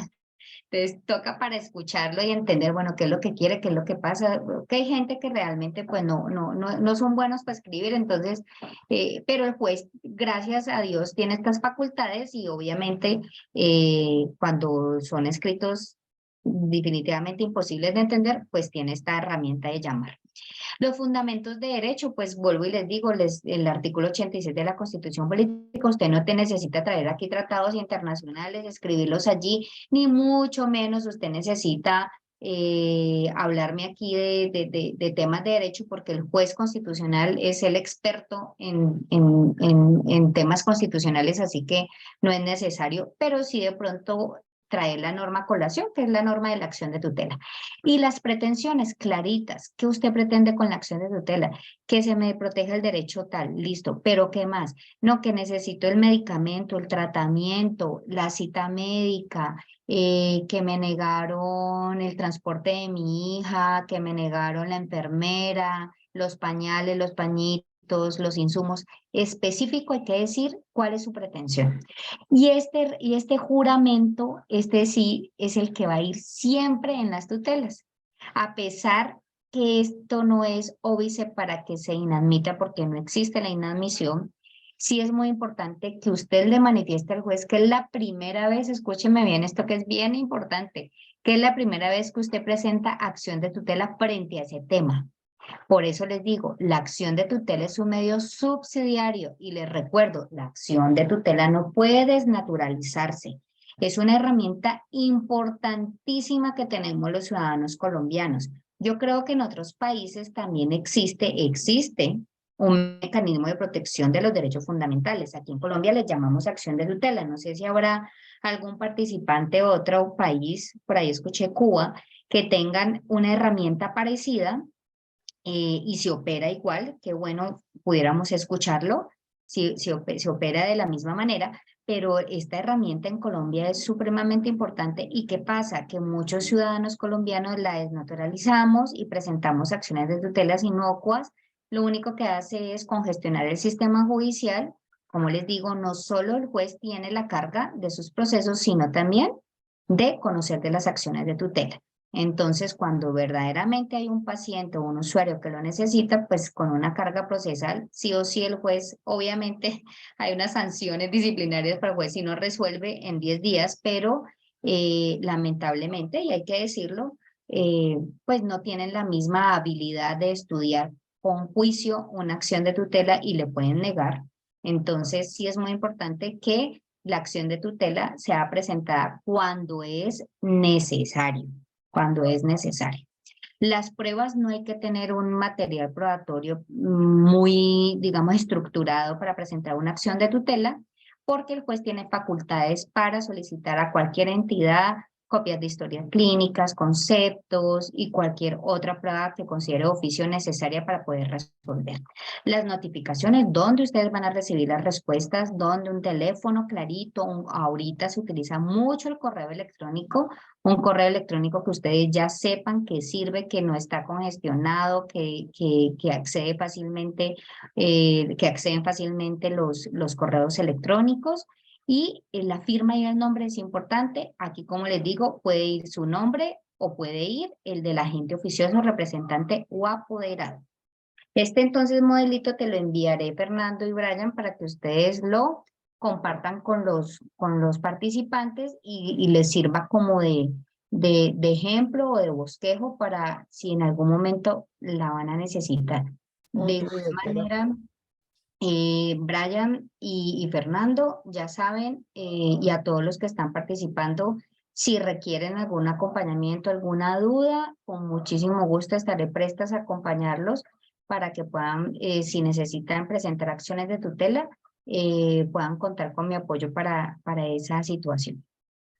Bueno, por acá nos preguntan mucho eso. Precisamente les estamos enviando las redes sociales de la doctora, GBH Asesores Legales, o sea, @GBH Asesores Legales, o tienen también una página web que es gbhasesores.com, ¿correcto? Sí, señor. www.gbhasesores.com. Sí. Bueno, doctora, ¿qué hacemos? Porque tenemos muchas preguntas y el tiempo nos espera. Yo propongo jugar, o más bien 30 segundos por pregunta. Complicado porque son preguntas de... son preguntas, o sea, imagínate, hay 6 personas levantaron la mano. Entonces, vamos, Brian, tú tienes ahí las de Facebook. Vamos una de Facebook y una de acá y así para ver hasta dónde más podamos alcanzar. No les podemos decir que les vamos a responder todas las preguntas, igual las estamos copiando, las estamos dejando en un papel aparte, en algo aparte para tratarlas de responder pues a más tardar mañana, pero por tiempo no nos da responderlas todas. Entonces, para que lo sepan, vamos a responder, no sé, unas 3 del Zoom y 3 de Facebook. Perfecto, ¿De perfecto. acuerdo? Listo. Entonces, pues antes de que todas las personas levantaran la mano, había una persona, pero la bajó.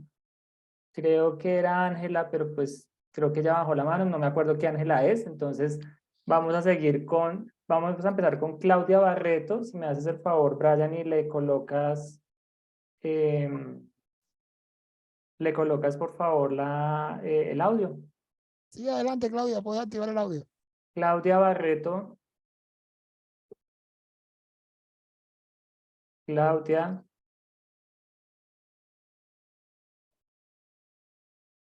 Bueno, Claudia no prendió el micrófono. Porfa, una de Facebook. Brian, por favor. Ahí está Claudia. Ya, Ah, hola, Claudia. buenas noches. Buenas noches, Claudia. Bueno, quiero comentarles mi caso particular. Resulta que yo tengo una tutela integral. Me han negado varios servicios y me dicen, no, es que esa tutela integral no sirve, tiene que ser una tutela taxativa. Bueno, resulta que yo soy madre cabeza de hogar. Mi niña tiene 32 años y la tutela a mí me dio el derecho de tener la enfermería las 24 horas, de domingo a domingo. En plena pandemia me quitaron la enfermería. Entonces hice un desacato y lo llevé al juzgado y en el juzgado mandaron allá a la IPS y la IPS respondió que era que ya me habían cambiado la modalidad de enfermería a cuidador.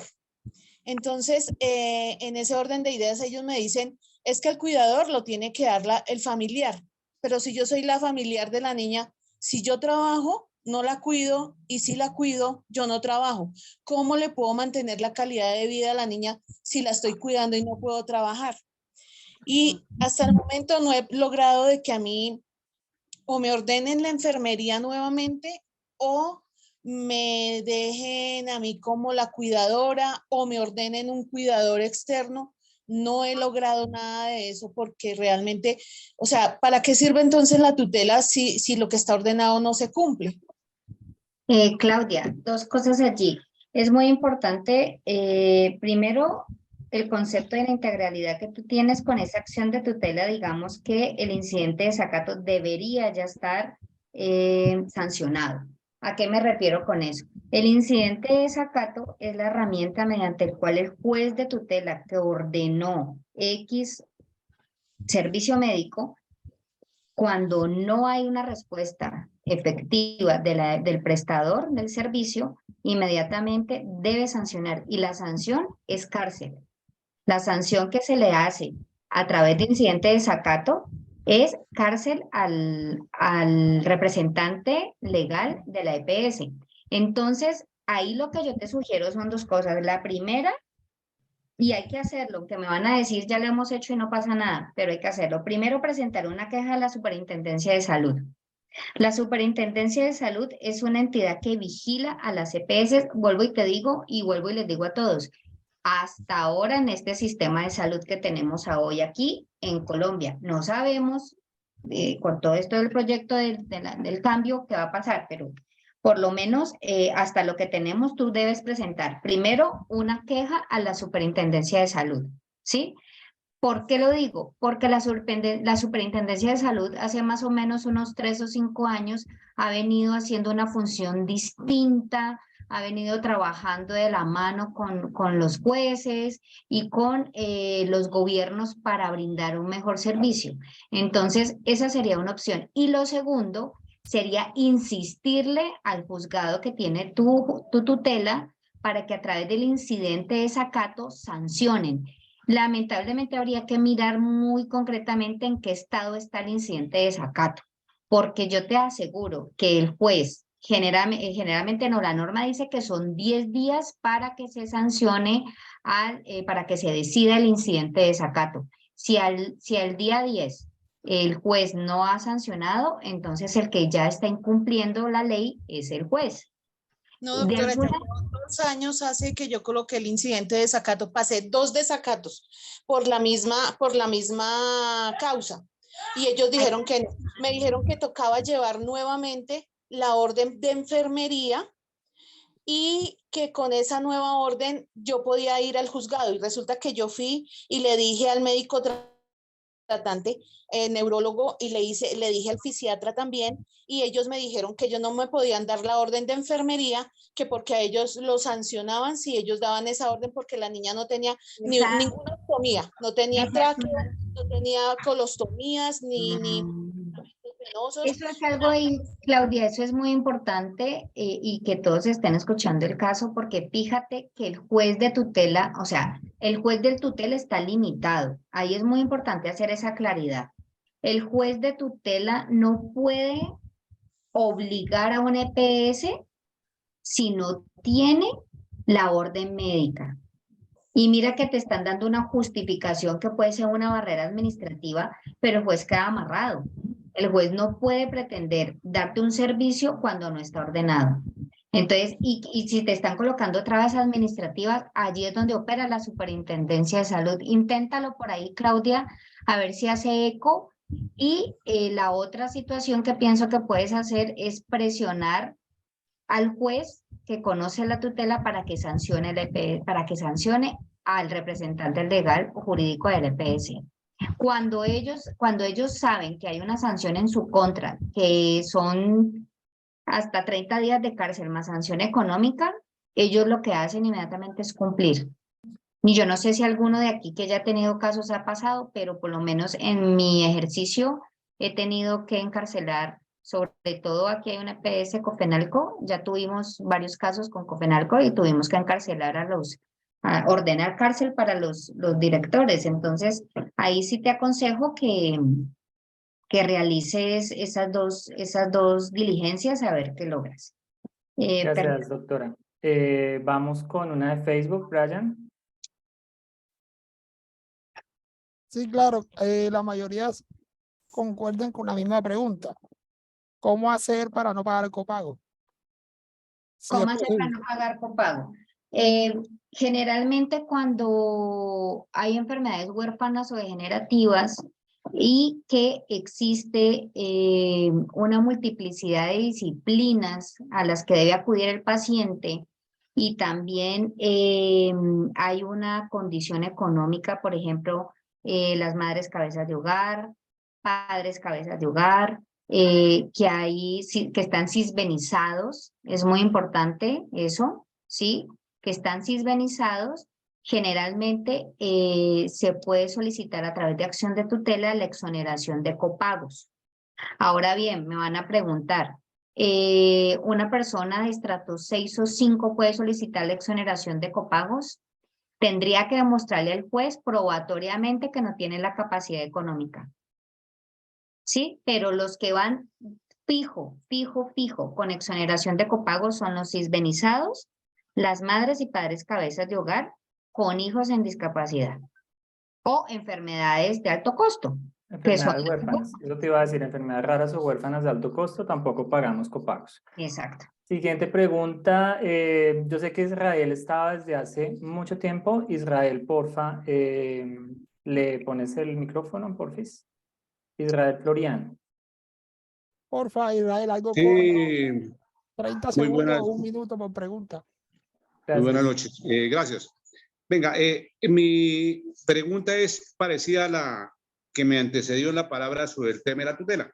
Como les decía inicialmente, yo hago como la vocería de aquí de la población en situación de discapacidad en mi municipio. Resulta que hay una compañera que tiene un problema con su EPS. Inicialmente le autorizaron, le ordenaron unas terapias. Para que le accedieran, le dieran los transportes, tuvo que poner una tutela. El personero le hizo la tutela integral, tal como lo explica la doctora. En su momento le cubrieron los viáticos para transporte y viáticos para las terapias. Luego después sigue otro tratamiento debido al mismo problema de su discapacidad y ya en esas otros necesidad de transportarse al sitio de las citas y los exámenes no le ha cubierto. Volvió donde el personero le hace un desacato y le contestan la EPS que no, que esa tutela falló única y exclusivamente para las terapias, que tiene que volver a presentar otra tutela para esos otros temas. El personero le dice, no, no se puede presentar, como explicaba la doctora, otra tutela por la misma situación, y ahí la tienen en ese ir y venir. Incluso la llaman de la EPS de manera descarada a decirle que no, que esa tutela ya no le sirve para esas otras situaciones, que el que está errado es el juez. Entonces, yo le agradecería, doctora, ¿qué haríamos en ese sentido? También le agradezco, doctora, que nos regalase esa diapositiva con la estructura de la tutela, que nos va a servir de mucho para orientar nosotros esas situaciones. Muchas gracias. Hay más preguntas, Gracias, pero Israel. el tiempo es Con limitado. gusto, Gracias. Israel, con gusto, Israel. Bueno, ahí hay dos cosas importantes. Generalmente, a ver, no todos los jueces trabajan de la manera como uno quisiera, ¿no? Y hay una realidad, y hay que hablarlo clarito y transparente. Hay una realidad. A veces los fallos de tutela traen incongruencias en las órdenes que se dan. Entonces hay hay una cápita que se llama resuelve. En la primera parte dice se decreta procedente la acción de tutela y se protege el derecho fundamental a la persona X. Y abajo dice la orden, ¿no? Se ordena al EPS XXX que en el término de 48 horas realice 2 puntos. Generalmente cuando vienen las integralidades, ¿sí? El juez debería decir para los tratamientos médicos, medicamentos, insumos, para la patología tal, pero el nombre lo tiene que decir. Entonces, para todo lo que genere, voy a decirlo así, el síndrome de Pompe. Entonces, el juez sabe que el síndrome de Pompe es una enfermedad huérfana degenerativa que requiere de una cantidad de procedimientos médicos. ¿Qué ha pasado con las integralidades? Que eso ha sido una crítica para los jueces, ¿ya? Es tenaz digamos, para un juez de la República cercenar el derecho a la salud, pero ha sido una crítica fuerte del gobierno, digamos, una puja entre la rama ejecutiva y la judicial, porque el juez lo que él debe hacer es proteger derechos fundamentales, pero entonces, ¿qué pasa? Que como detrás de esas decisiones viene toda una estructura económica, ¿sí? El derecho económico, donde viene un gasto que tienen que hacer, es cuando sobre todo hablamos de los tratamientos no POS. Entonces, generalmente el juez aboga porque el paciente se le tiene que dar, no interesa si es POS o no POS, pero se le tiene que dar el tratamiento. Entonces, la crítica que viene es que la integralidad, hay jueces que ya están un poco como evitando darlas, precisamente porque detrás de eso, pues vienen unas cargas económicas para el Estado.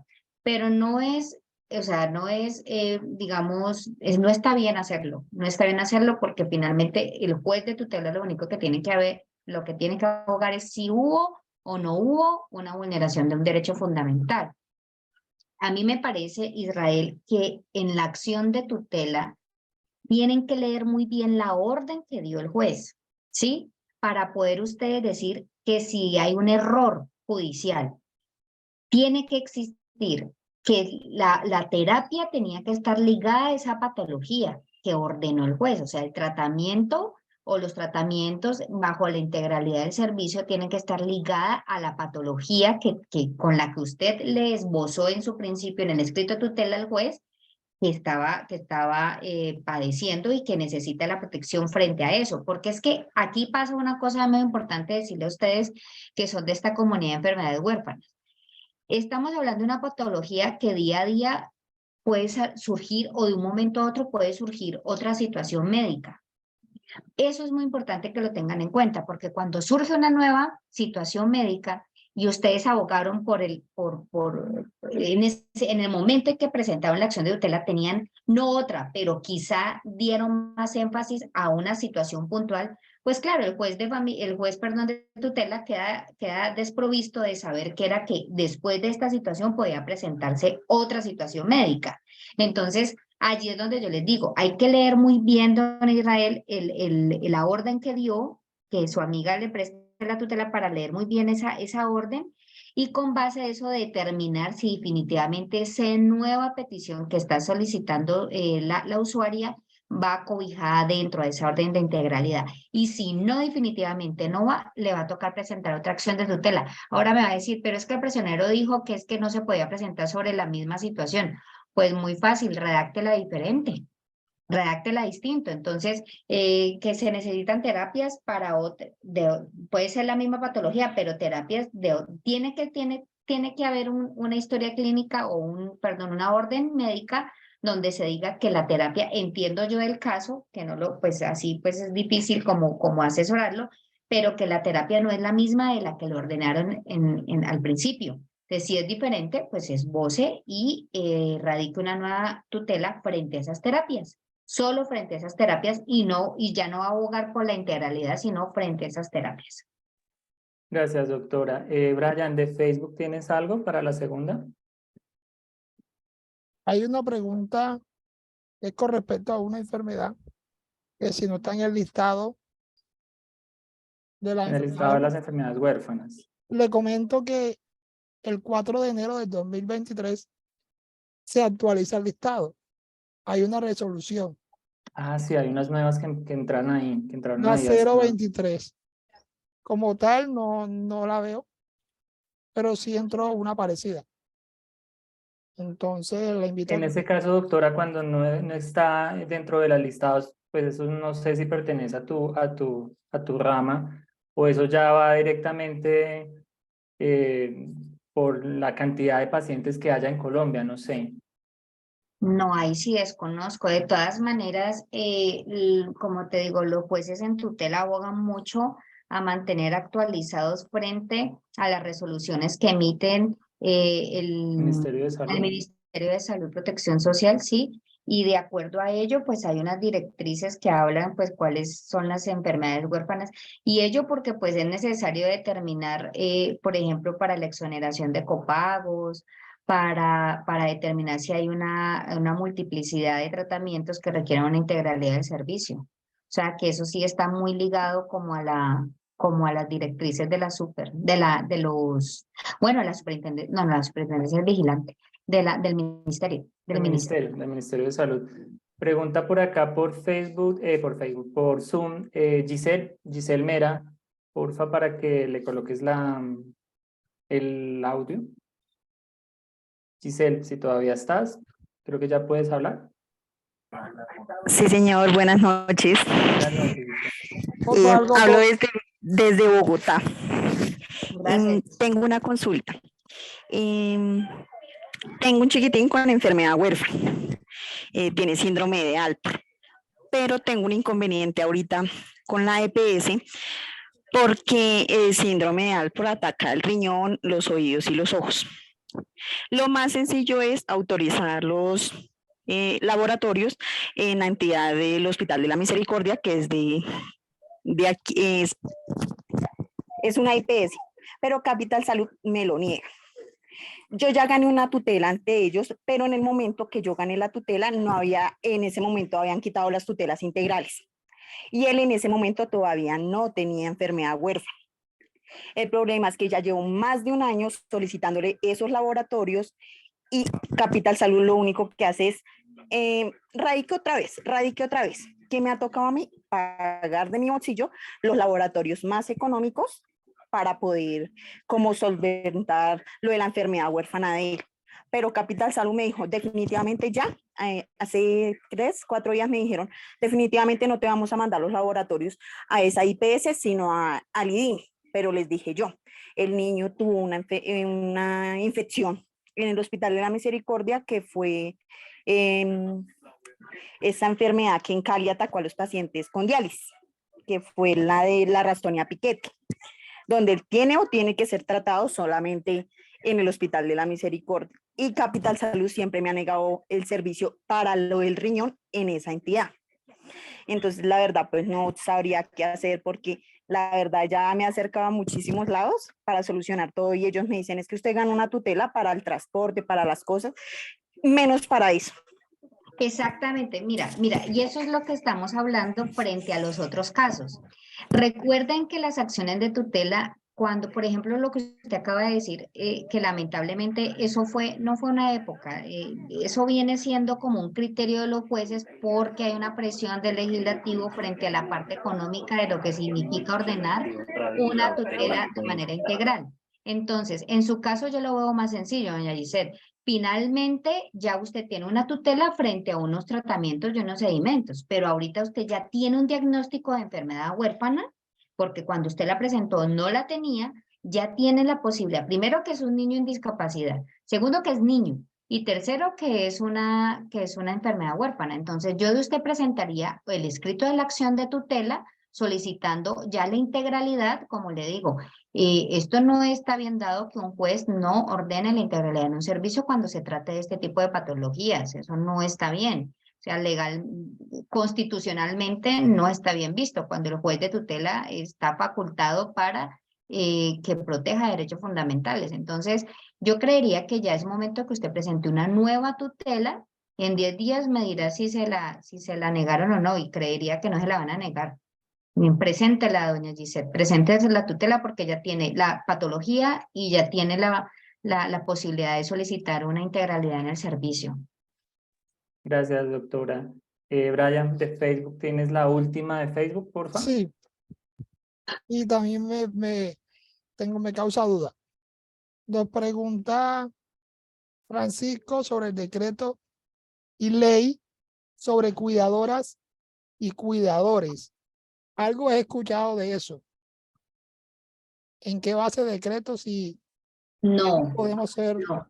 Yo por ahí Creo que todavía no estaba, está. no desconozco sobre la ley de cuidadores y cuidadoras. Estuve por ahí observando en un caso puntual que tuve en un divorcio que estaban exigiendo siempre los home care que estuviera, en el caso de los niños, no solo tuvieran el cuidador, el cuidador pues a través de de la prestación del servicio de enfermería, sino el cuidador principal, ¿no? El cuidador principal, llámese representante legal, mamá, papá, abuelos que estén, y no dejan a los niños solo con las enfermeras. No sé si sobre esa situación puntual estén haciendo alguna regulación preciso o no, no la desconozco.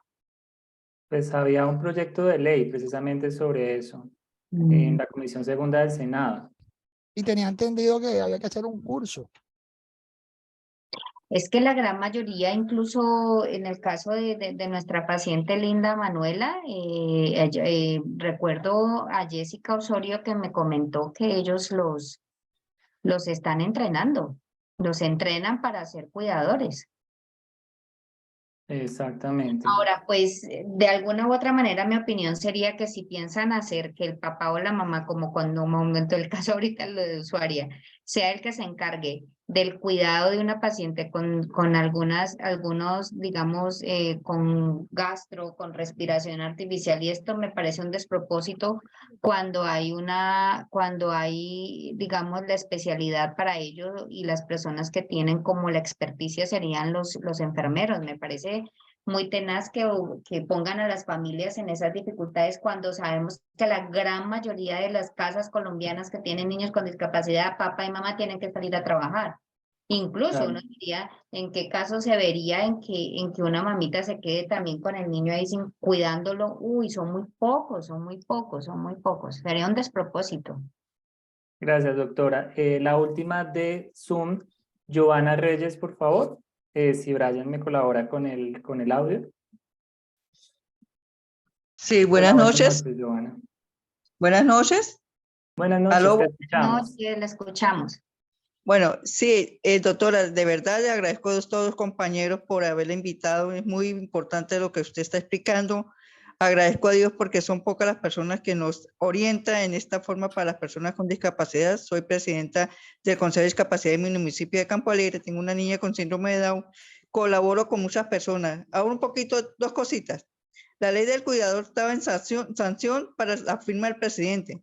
Sino que, como siempre lo dice usted, doctora, a nosotros nos desconoce mucho y nos están metiendo más trabas, que nos están capacitando, que el SENA, pero esa falta si no la firma el señor presidente y con la caracterización con nuestros niños que se están haciendo en los municipios a nivel nacional. Ya esa caracterización viene a nivel nacional.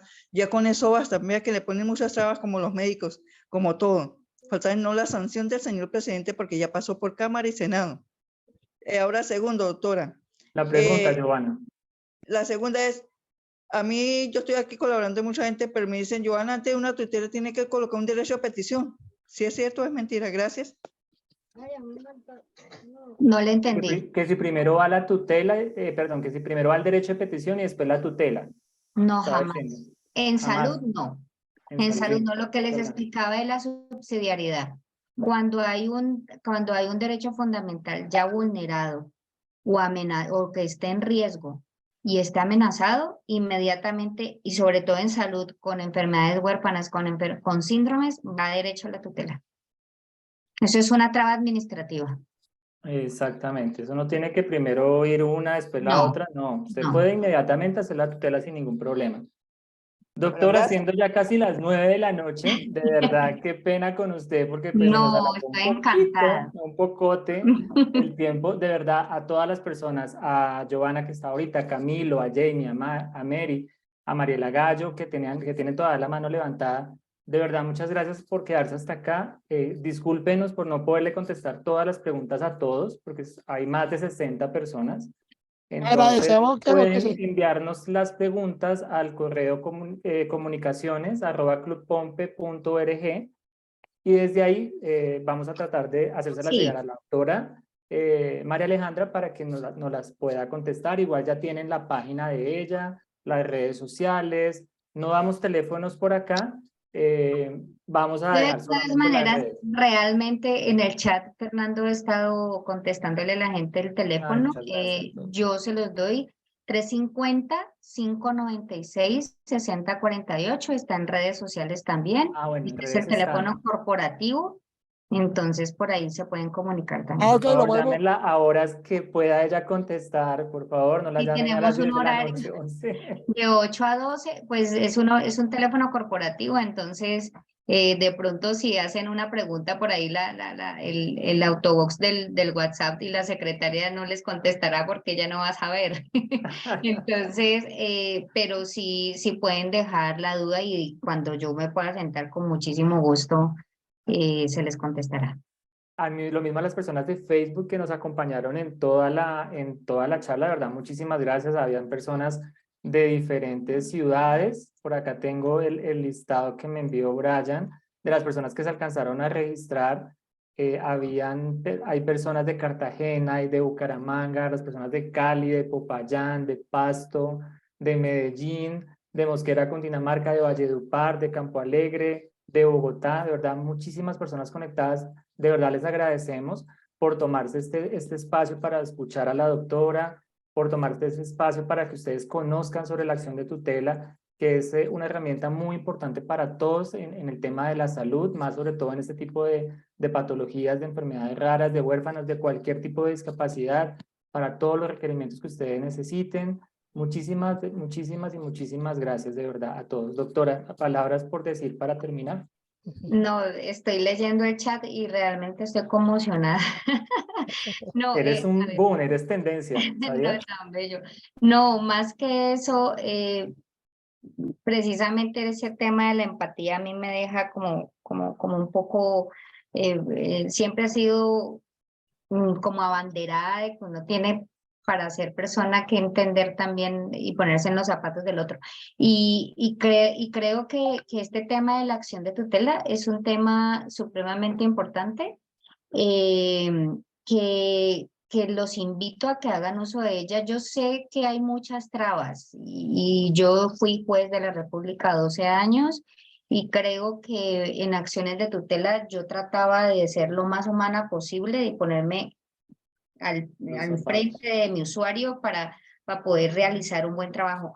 Y también me le quito el sombrero a mis compañeros, excompañeros jueces cuando realizan esta labor, porque es una labor que realmente hay muchos casos difíciles y hay muchos casos dolorosos para las familias y en muchos casos en que estamos incluso estábamos haciendo el trámite de tutela cuando íbamos a ordenar la cirugía, se nos morían los pacientes. Entonces eso también es humano, ¿no? El juez es una persona humana, pero pues no solo es culpa del juez, sino de toda la estructura que hay detrás de esto, que es el sistema de salud.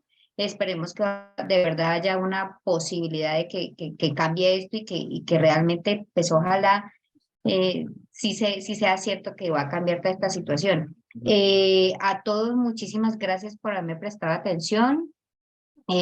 Trataremos de hacerle la respuesta a las personas que quedaron pues aquí en el chat por no tener como la la posibilidad de poder hacer la respuesta pues aquí en vivo, pero creo que con Camilo perdón, con Ya me cambió el nombre. con Brian, ahí no está viendo aquí un Camilo, entonces mi ley, podamos responderles y bueno, estaré prestas para hacer, quisiera adelantarme, me gustaría mucho poder hacer otro ejercicio con lo que tiene que ver los derechos de la infancia y la adolescencia. Es bien importante que la gente sepa sobre ese tema y veo que hay muchas mamitas con niños y muchas mamitas que requieren como no la situación puntual de saber cuáles son los derechos que tienen los niños, niñas y adolescentes y también en condición de discapacidad. Ya sabe que este espacio es completamente suyo, doctora, de verdad. Cuando lo quiera, cuando lo necesite, con muchísimo gusto, ahí estaremos prestos a ayudarla. Recuerden las redes de la doctora, que es @gbh asesores legales, o la página de internet www.gbhasesores.com. Por acá también nos dejó el número del celular. Por favor, horario hábil, 350-596-6048, para que la puedan contactar. Muchísimas gracias a todos. Muchísimas gracias a todos. Gracias Les también. deseamos un feliz fin de Gracias, semana. Brian. Y Lo doctora, mismo. invitada este domingo, conmemoración de enfermedades huérfanas Sí, en lo Cali, supe, su sí, ciudad. y aquí va a Allá estar. vamos a estar. Entonces, a las personas que están en Cali, cualquier información que necesiten adicional, nos pueden escribir y les decimos en dónde va a ser la conmemoración. Este domingo y la otra semana también vamos a tener en varias ciudades, vamos a tener reuniones para que ustedes puedan asistir. Muchísimas gracias a todos. Muchísimas gracias. Feliz noche a Chao. todos. Gracias, hasta luego. Doctora, gracias. Dios la bendiga por todo. Amén. Muchísimas gracias. Compañero, gracias.